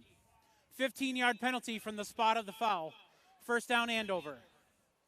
So that will wipe off practically 60-yard. The beanbag is just inside the 40, so that's where Davenport caught it. So it was about a 60-yard punt return that will go for naught here, and a 15-yard penalty on the illegal block. See right, Number 5 right there. It was just a push. It wasn't. Yeah, it wasn't a crushing blow, but it was a blindside push. It's important. I mean, it's for player safety, very important. So, all new receivers out there now. Yep, get the roster out. 1st down and 10. New quarterback as well, Pemberton. With 10:07 left in the 3rd quarter. Huskies get a chance to rest their starters, and Pemberton will run this one for 10 plus and a 1st down to the 37. So Pemberton out there with Davenport, DeVellis. Chase Pemberton is a junior, so you got to think, probably heir apparent. Yep. Take over from Landon Nelson. Here's the little toss. Davenport trying to get those yards back. Look at the moves by Davenport laterally. He's still going, bouncing off tackles, an electric run down to the 12-yard line. What makes Davenport so good, both running the ball offensively and then also the punt returns of special teams, his lateral movement is just outstanding. Yeah, he just flows one way, and he's got those, the little steps, but speed too. He's going to be a fun one to watch over the next year. Demario Davenport, he is a junior. Huskies in business again inside the red zone from the 13-yard line. First down and 10. It comes out here to the near side, and the receiver catches the ball out of bounds. Devin DeVellis steps at about the 5-yard line. Second down. Yeah, it was. Pemberton's got a nice arm, nice delivery. You can see that was Heller. That was 88, not 20? Yep, that was 88. Yep. Could have swore it was 20. DeVellis is on the field, though, isn't he? Yeah, Yes, he's in he the is, slot on the right side, right next to Heller. They came from the same area of the field. Here comes Pemberton, and he's going to score. He'll walk in after being bumped. About a 5-yard run, and Andover is back into the end zone. That's his first touchdown of the season on the ground. 3 through the air. Yeah, just 4 rushing attempts all season coming in. Yep. And again, basically running that offense and running it in the way that Landon Nelson is so good at running the offense and being a good running quarterback, giving them an extra dimension. And here's yet another kicker. This is Zachary Pamprin. How many guys does Andover have that can kick the ball through the uprights? Because that one is up. That was a good And looking that kick, one's good. There are teams that don't have a single guy who can kick the ball through the upright in the state of Minnesota, and Andover has 3. They might even have another. Is there 4? Well, is there 5? we're gonna have to start taking that's a look impressive, at the roster. and that's really fun to see that you got those number of guys. And I don't know enough about the team. Are some of these guys also on the soccer team? Do you know? No, they're all football. They're all straight. football. Yep. A lot of teams will do that, where they'll have somebody from the soccer team. They'll play soccer during the week, and then on Friday nights they'll come and kick for the football team. And that has single-handedly improved the kicking in the state of Minnesota. Yes. Yep. When I was in high school, we never kicked the extra point. Never, ever. And the one time we did, we missed. I remember my senior year. We'd always go for 2. Were you the kicker? No, I should have been. Although I did take 3rd in punt, pass, and kick one year. My punt, my pass was good. My kick was just good enough. Barely got it up off the air, off the ground. It's more of a squib, which wasn't ideal in a kicking contest. Oh, he goes with the squib. That's an interesting choice. But back then, you'd have to have the shoes with the flat tip. Yeah, everybody was doing well. I was going to say everybody was doing straight away, but we had a kicker my junior year who kicked. He had played soccer at a private school. Yes. So we did do some kicking. We did do some extra point kicks that year. First down and 10. And here's a nice run by Maurer, battling his way, his best run of the night. Gains close to 18, 19 yards. It'll be first down and 10 for Cambridge-Isanti. Yeah, like I mentioned in the first half, he is just a straight-ahead bull. And right there showing off his power of his legs. There you see head coach Tom DeVellis, his team really rolling here at the end of the season. Their last 4 games, they're going to average over 50 points. Yeah. Their last 4 games, their average offense will be over 50 points. Here's the Davis throw. And, right through the fingertips. Defender might have gotten a piece of it. Wieselman was the intended receiver, extending his hands out. And he got his fingertip on. You take a look at the replay right here with McIntyre Grease on the coverage. Wieselman knows he just missed it. Yeah, he did. Another nice pass. I tell you, really impressed with the throwing of Davis. When he's had time, he's not a tall quarterback. He's just 5'8", so it's hard for him to see over those big linemen. But he's been under duress, and even then he's put the ball in some pretty good spots, but obviously just not enough here in the game tonight. Handoff to Maurer. Gain of 1. Ben Peterson in on the tackle for the Huskies, along with Tremaine Davis. Yeah, Tremaine Davis, good wrestler. He was, Made it to state as a freshman last year. That's not a bad thing. Nope.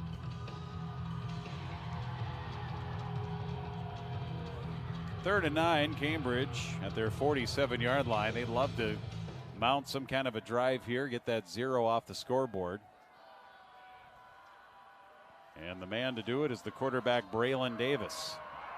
Handoff Maurer, and Maurer up the gut, 40, 35. He's into the secondary, down to the 30. 24-yard pickup and a first down for Cambridge-Isanti. That's a really nice run right there. Just straight ahead again.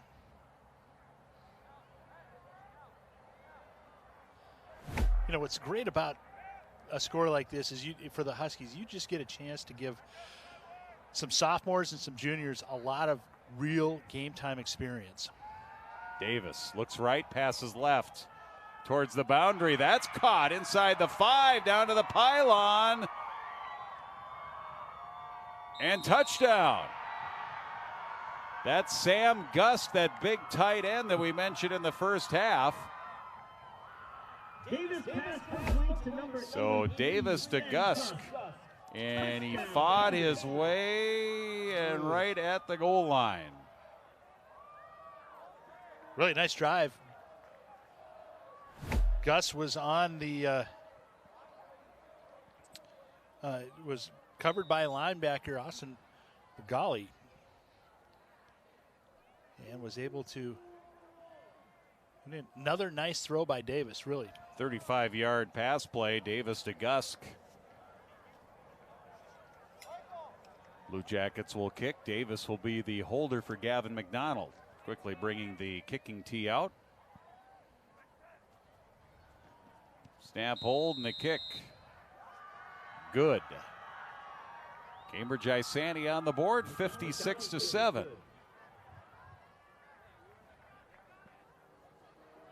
One thing about the Blue Jackets here this season I wanted to mention during the broadcast tonight. I don't know if maybe later on we can get a shot of the back of the helmet for Cambridge-Isanti, but during the off-season, they had one of their assistant coaches, Brandon Hutzma, who was a native of Ogilvie, Minnesota, and had been on their staff. Just a 37-year-old assistant coach, and man with a family and kids, died in a one-car crash in Kanabec County. You can see the stickers on the back of the helmets. And one of the stickers, I think the one on the left, says "Play for Hoots." And just wanted to mention that. That was a tough thing to happen, and certainly heavy hearts throughout the season here for the Cambridge-Isanti Blue Jacket football program and community to have one of their assistant coaches stricken down like that. So they're remembering him all season long. Tragic. Talked to Shane Weibel about that. I can remember when Brandon played for Ogilvie. Really? Yeah. So that would have been 20 years ago. So it would have been like 2002, 2001, 2002, somewhere in there. Played for head coach Gene Strateski. 56-7. Huskies have the lead. Little short kick. And Andover will take it across the 40 to the 43-yard line. And Andover will get it there. Huskies have been subbing down, second string. We saw the same thing in the Buffalo game, which was a 59-7 final. We saw the Huskies sub down to their third and even fourth level. At times. So good numbers here for Andover, and that's something that you'll love to see in a program. Well, you'll see a couple of double numbers out there, and it's just kind of speaks to having to get enough jerseys for the number of players they have. They've got 83 that can dress for varsity. Pemberton back out there at quarterback. He wears number 10. Running back is R.J. Walker. Play action to Walker. Swing pass here to the near side. Caught. Aiden Shaw. And he's out of bounds, shy of the 50 to the 49. Gain of about 6 or 7. In fact, they're going to give them the 50. It'll be second down. It doesn't look any different from Nelson to Pemberton, from Sam Masunga to Robertson to Shaw. I mean, it's the same offense. Yeah, it gives a good indication that they're teaching the same offense and the same fundamentals, and they're getting it from the top of the program to the bottom of the program to the younger ages. Pemberton keeps off of the run option. 40, bounces outside. He gets a nice pickup. And he's into Cambridge-Isanti territory down to the 28-yard line. Really great decision. 22-yard pickup on the run by Pemberton. Yeah. He makes the decision on whether he's going to hand it off or not. He put it into the gut on the run pass option. On the RPO, he pulled it in and just took off. That's R.J. Walker, the back to his right. 3 receivers right. 1 left here for Pemberton. On the first down play, this time he gives to R.J., and he gets to the edge and is out of bounds inside the 20-yard line. R.J. Walker is a senior running back reserve, seeing some time here tonight.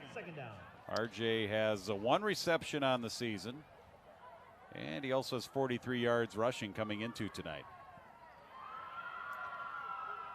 Score update up in St. Francis, 30-7 now. The Elks are kind of starting to roll a little bit. Spreading their wings. They've got 6 minutes left in the fourth quarter. They're going to be a tough out for either Andover or St. Francis in Section 7-5A. It's going to be a fun top 3. 1st and 10. Swing pass far side. Caught over the defense. Devin DeVellis to the pylon, to the end zone. Out of bounds at the 1-yard line for Devin.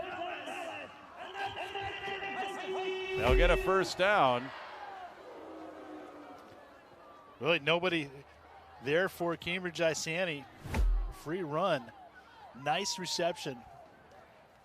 Really nice pass by Pemberton. I don't have DeVellis on my stat sheet as far as having a reception here this season. So that was his first reception, I do believe. Pemberton, here's his keep, trying to wind his way in. He'll be stood up and pulled back.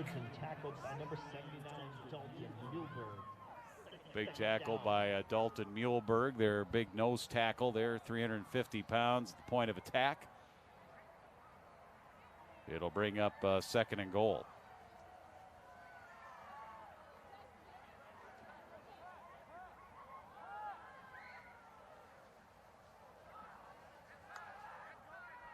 Pemberton, little shovel to Walker. He's in. Touchdown, R.J. Walker, his first rushing touchdown of the season.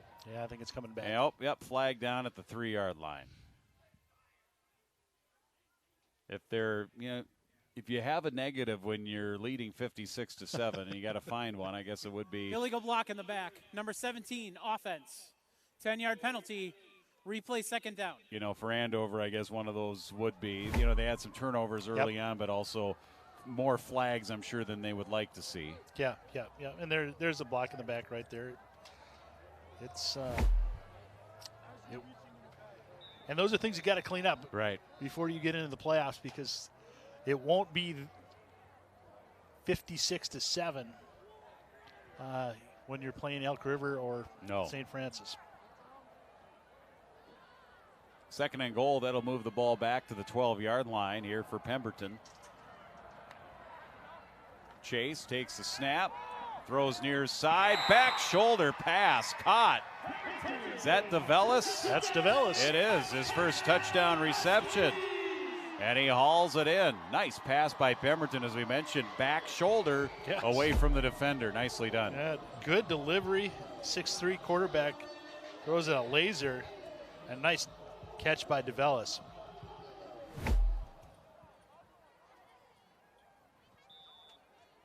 That makes it 62-7. Here's their 3rd-string place kicker, Tristan Pierce. His kick is good. They've been perfect on the point afters tonight. Yes. That's 9 touchdowns, and they're 9 for 9 on point afters.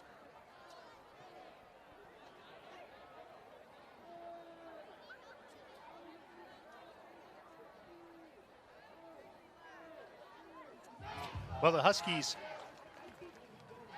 Season high, 63 points. They've had 52, 59, and 52. And here tonight, 63 on the board. still in the third quarter. And only giving up 7 points last week to Monticello. So the defense coming together. Offense is obviously high octane, always has been. It will peaking at the right time. At least you hope. Yeah. Well, just like both Bud Grant's old Vikings, they would always peak at the end of the season. Yeah, yep. They sometimes muddle their way through and then win the last 3 to finish 9-7 and get into the playoffs. This one is going to be bobbled and covered at the 22. And that's where Cambridge-Isanti will start this next possession here for the Blue Jackets. So the Huskies soccer team will play at a site to be determined and a team to be determined. They'll have the seating meeting and everything on Saturday morning, it sounds like, at the State High School League. We wish them the best. Yeah, their 4th trip to the state tournament. Last time was 2016, so it's been a little while. It's been a minute. They ended up losing in the 3rd place game to Edina in 2016. First down and 10, new quarterback in the game for Cambridge-Isanti, Jaden Patrick. And it looked like a broken play. Had to eat it. It'll be 2nd and 10. Yeah, it looked like he was ready to hand off and nobody was there. I like those new logos on the white helmets here for Cambridge-Isanti. The flag and then the CI logo on it. I think the high school, majority of the high school uniforms are looking so much better. Oh, yeah. I think it's just the modern graphics. Yeah. Things you can do now just with decals and things like that. And the ball is caught. Patrick's catch. Sam Gus, the big tight end, who's had a nice game here tonight. Gus came in with 8 receptions. He's over now double digits for the season. It'll be 3rd down and 4. He's got 4 tonight so far, 70 yards plus.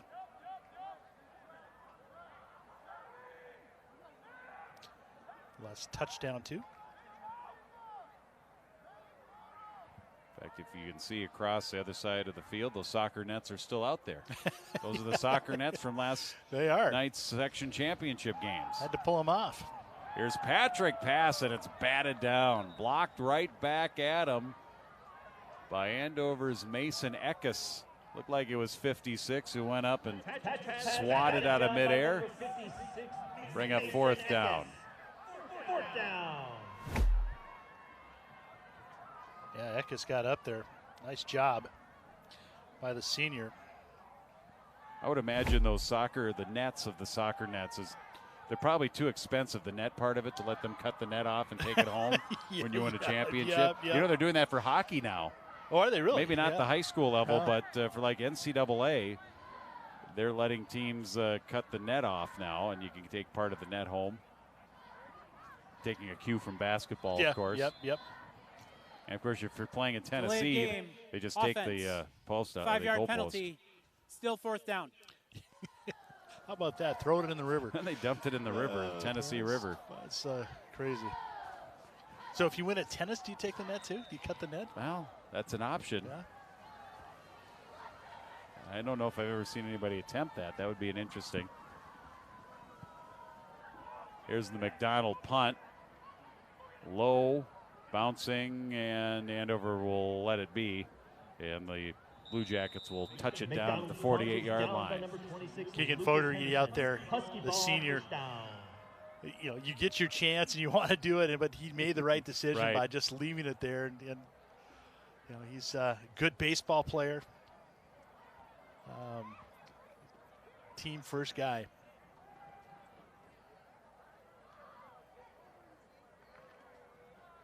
Andover will have it at the 49-yard line.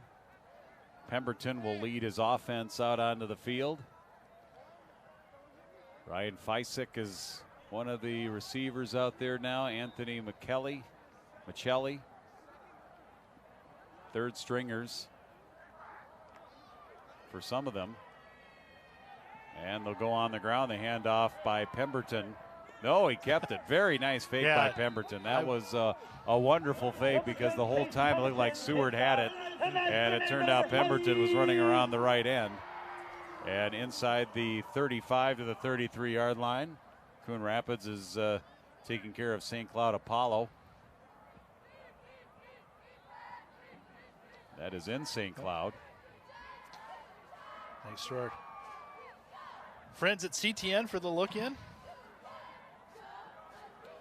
First and 10 here for Andover. And Chase Pemberton sends a man in motion, throws to that man near side, caught Blankenship.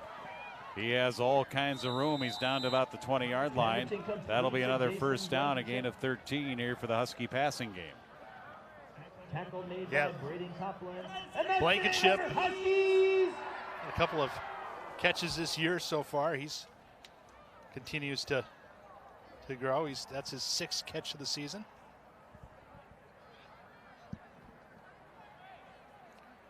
The home game scores for the Huskies this year, the points they've put up: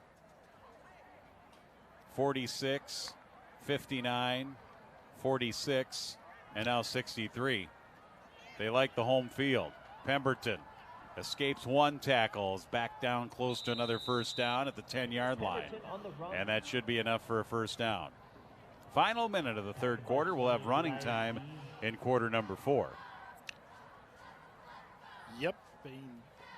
We'll probably get to see, like you said, the 3rd and 4th string coming in.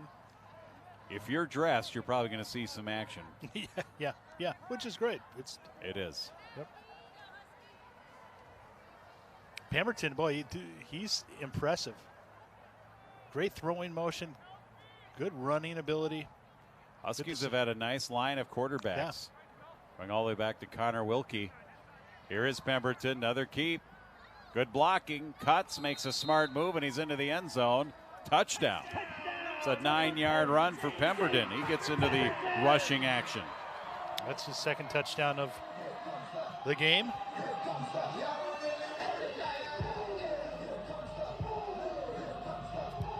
Pemberton showing off what the future of the Huskies might be like next year if he is able to win that job. 10 for 10. Yeah, another point after good. And it's 70 on the board.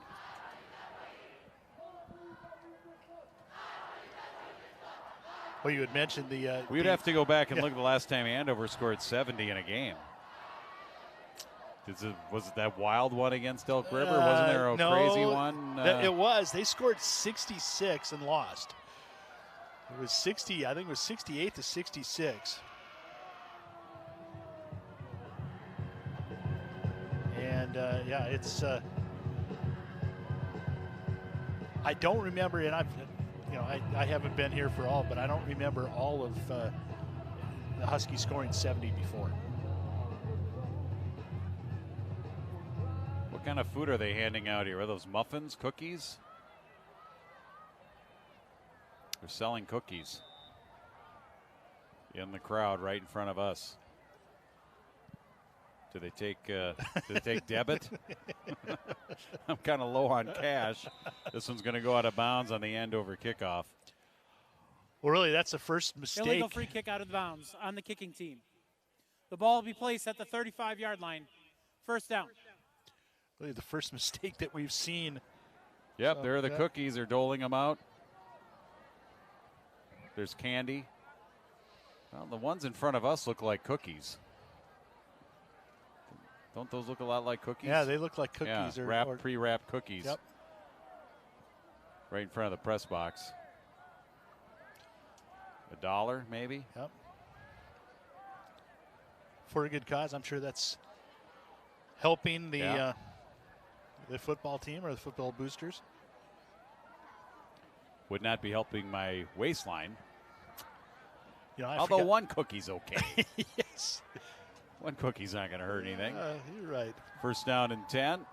Again, Patrick is the new quarterback in there. He'll toss it over to Copeland. Let's see what he can do. Tries to get to the corner. He does turn and get an extra yard or two there. And that'll be our final play of the third quarter. We'll move to the fourth. Big night tonight for the Huskies offense. 70 on the board here in their final game of the regular season. The fans enjoying it. Cookies, candy, and all as the Huskies lead it through 3.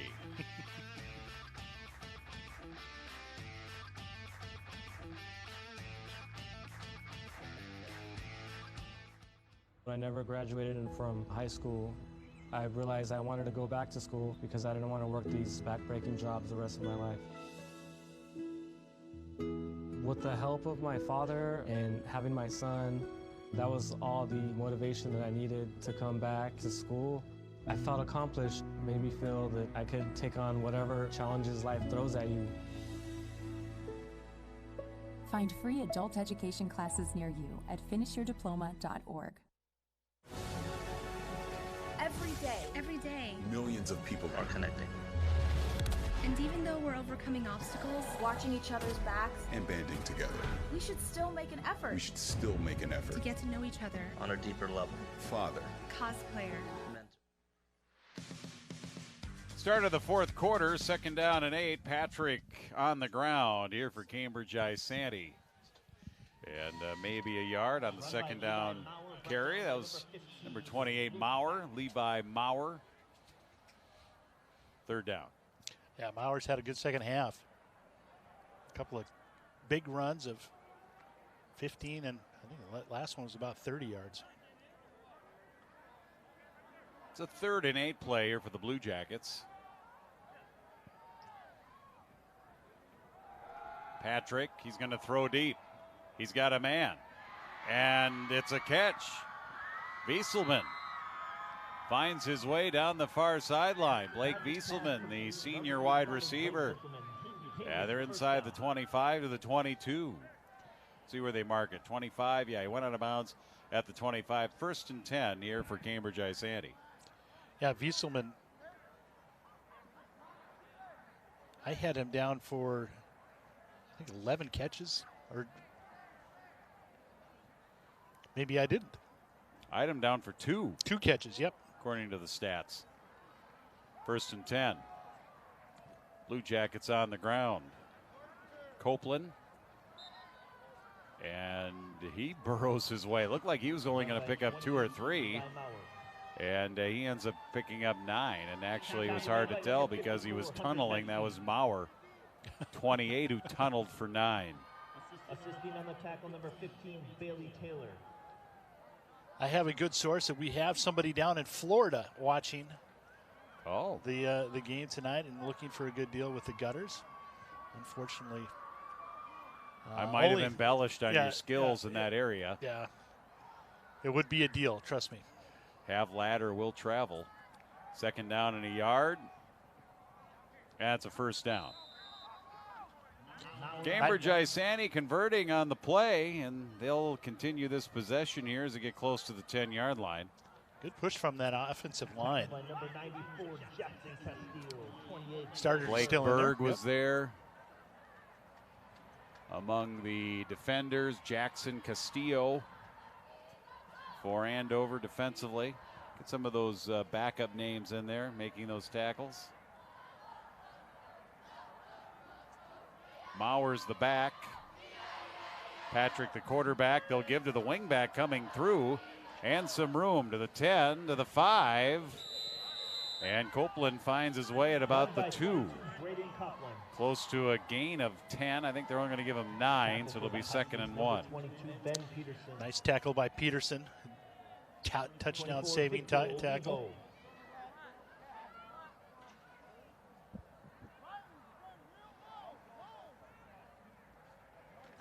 Well, Huskies 400 yards offense in that first half and 6 touchdowns.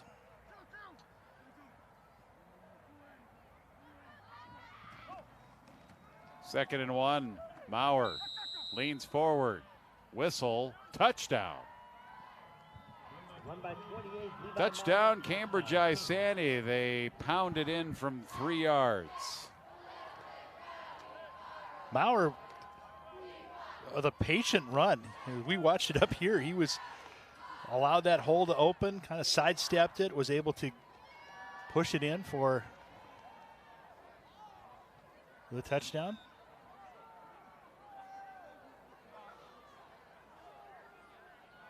Gavin McDonald's been doing the punting and the place kicking tonight. Starting quarterback Braylon Davis comes back in to do the holding. You see him there.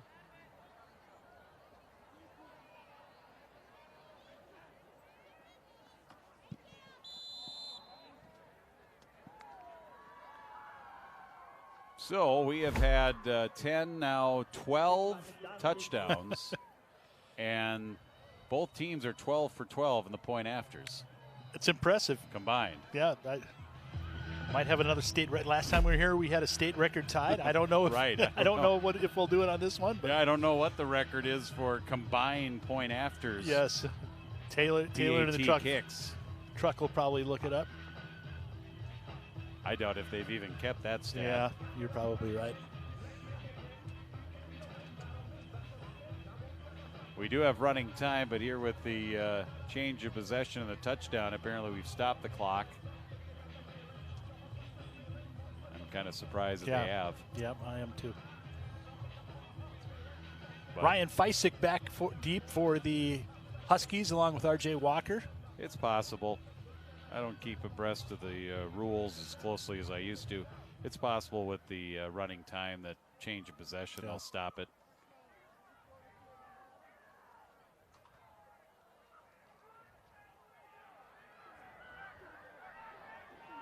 Cambridge-Isanti needs to get a player out there. They only had 10. Leo Scott running out, take his spot on the kicking team. Elias D is going to get a chance now to kick. Down the middle, little shoestring catch, 30. Nice return, 50. Into Cambridge-Isanti territory. Nifty return, Aiden Shaw. Shows a burst of speed right up the middle. There was no coverage there, and he just burned him, and they mark it at the 45. Okay. Well, I don't think we're going to be in danger of the most points scored ever, which dates back to 1919. 128 points scored was the most ever for one team in one game. Virginia versus International Falls. Wow. What is the most in combined?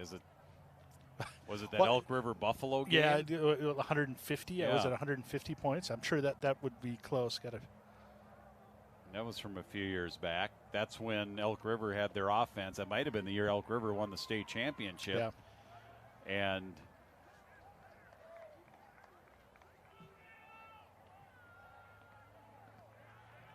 I don't know. Yeah, I could have swore it was. I'd have to look up and see what that score was. Buffalo Elk River when they had Todd Bauman's kid. Yeah, Aiden Bauman throwing to their great receiver, whose name escapes me right now.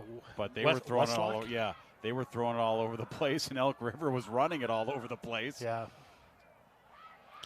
And I don't think the scoreboard, I think that was at Buffalo, if I'm not mistaken. I don't think the scoreboard has ever recovered from that night. They had to buy light bulbs. Yeah. There's still some burn marks on the outside of the casing.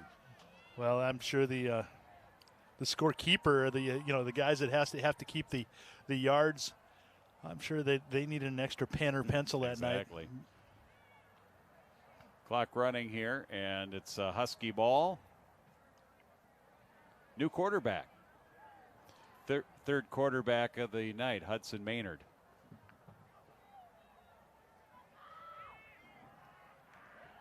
So it's Hudson Maynard with a little keeper there. Third string quarterback here for Andover.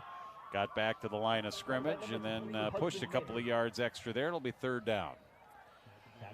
But we did get word that 12 is the most extra points made by one place kicker in a game. And it was 2013. That's 12. That was 12. 1998. Huskies have 10-point afters, but they have it from 3 different kickers. Yes, yep. Which they should get extra credit because they're to sharing. Have 3 guys, they're sharing, and to have 3 guys that can kick point afters.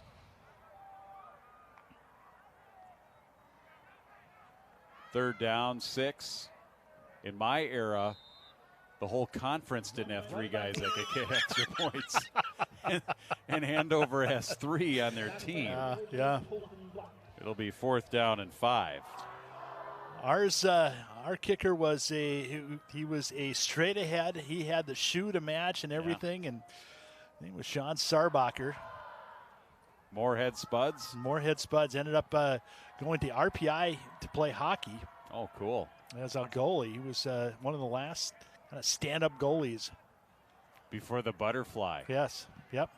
Here's a little quick kick. And almost got the bounce, almost got it to check up.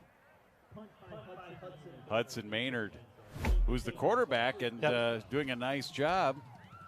Who's our fan of the game? Oh, look at that. Yeah. Look at those moves. She knows where the camera is at all times. She does. That's the dance I would have gotten had I gotten a cookie. Yes, I would have been doing that dance with a cookie.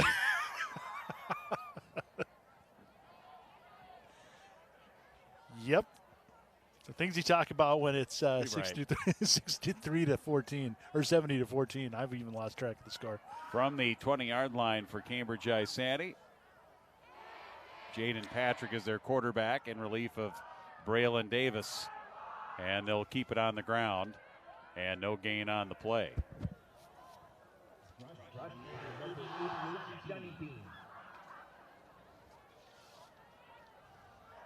Tackle made by number 94, Jackson Castillo.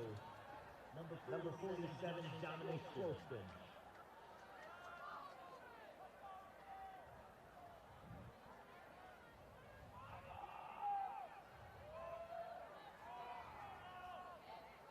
Patrick, hand off to number 40 here for Cambridge-Isanti. His first carry, Alex Pope.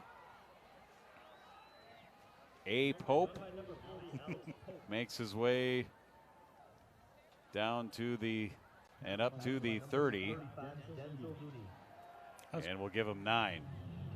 That was a Da Vinci run, code. That was a Da Vinci code. I got that. I was going to say. Pope interred from the movie. 3rd and 1. Patrick, this time number 88, Johnny Bien, getting a chance to run here as well. He's been a return guy and now gets a first down here, Johnny Bien. Like you said, lots of in and out right now. Riley Monette out there. One of the sophomores just entering.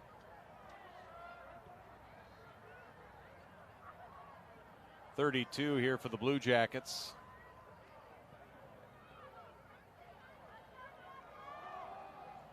Give to a big back this time, taking the handoff. Colton Block, 6', 210. And rumbles his way across the 35 to the 37. Sophomore. Pickup of 6, 2nd and 4. You know, one thing I did notice about the Cambridge-Isanti, most of their skill players are all juniors. And they're going to have an excellent group returning next year. Split wide left. Tyvion Williams here for the Blue Jackets. 2nd down and 4. Patrick hit, knocked down. It was deflected as he threw. And on the defensive side here for Andover, getting a hand on it, knocking it down, Dominic Croston. Thought he might have a chance at a pick. The intended receiver was Alex Pope. 3rd and 4. Hey, Pope. With 1:45 remaining here in this one. Yeah, fast-moving fourth quarter with running time.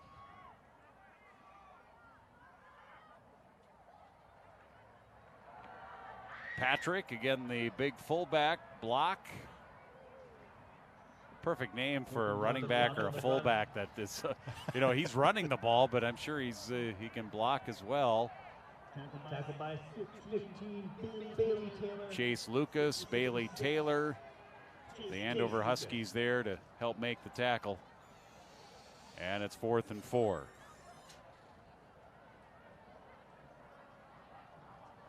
Well, Andover is going to go to 5-2. They're going to, after being 2-2 at the midway point of the season, they're going to finish the regular season on a roll with 4 consecutive wins going into the section playoffs. And with only 5 teams in the section playoffs, they won't play until Saturday. Time. Cambridge. Cambridge-Isanti calls a timeout. Meanwhile, the Blue Jackets will finish their regular season at 2-6. And of course, they play in the same section as Section 7-5A, same section as Andover. How about our player of the game tonight? Well, it would be tough, but you can't overlook Landon Nelson. 13 for 17 passing for 186 yards, 3 touchdowns. 2 touchdowns on the ground, gained 100 yards on 10 carries. And really just is quite a leader out there. And not only that, had 6 extra points. So good night for Landon Davis. Doing it all. Yep. Run, pass, kick. Landon Davis, Landon Nelson.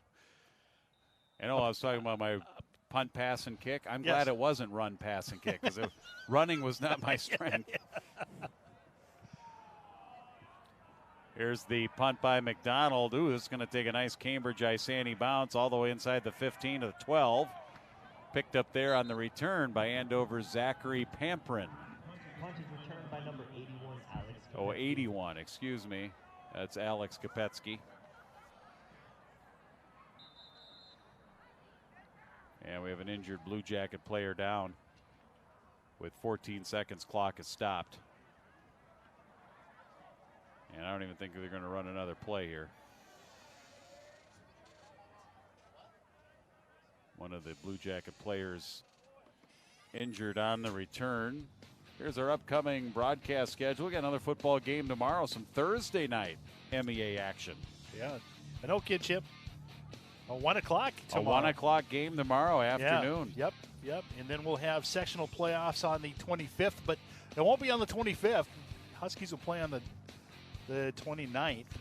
Right, on Saturday. Yep. And the first round of the 5 or 6A. And we've got the parade coming up. Mm-hmm. Nothing better than the Grand Day Parade during Halloween. It's huge. Halloween Day, yes. It's great. Prepare accordingly if you're coming into Anoka, though, because of the construction on Highway 10. Well, you're right I suggested that if you have a canoe, drop a canoe somewhere on the Rum River north of town, even in St. Francis, and then canoe your way and find a nice place on the shore to come up. And that's it. They're not even going to get a playoff. Yep. Nope, that's going to do it. Final score tonight, Huskies put 70 on the board. They finished the regular season 6-2 in a 17-14 victory. Cambridge-Isanti finishes the regular season at 2-6. Both of these teams in the same section. And section playoffs beginning next week. Cambridge-Isanti will play Duluth East on Tuesday. Winner advances to the semifinals to play either Elk River or St. Francis. Looks like that's going to be Elk River. And then St. Francis and Andover in the other semifinal. Jim, thank you. Yes, great job again, for Jim Childs. I'm Jim Erickson, everybody in the truck. Andover wins it. Good night, everybody, on QCTV Sports.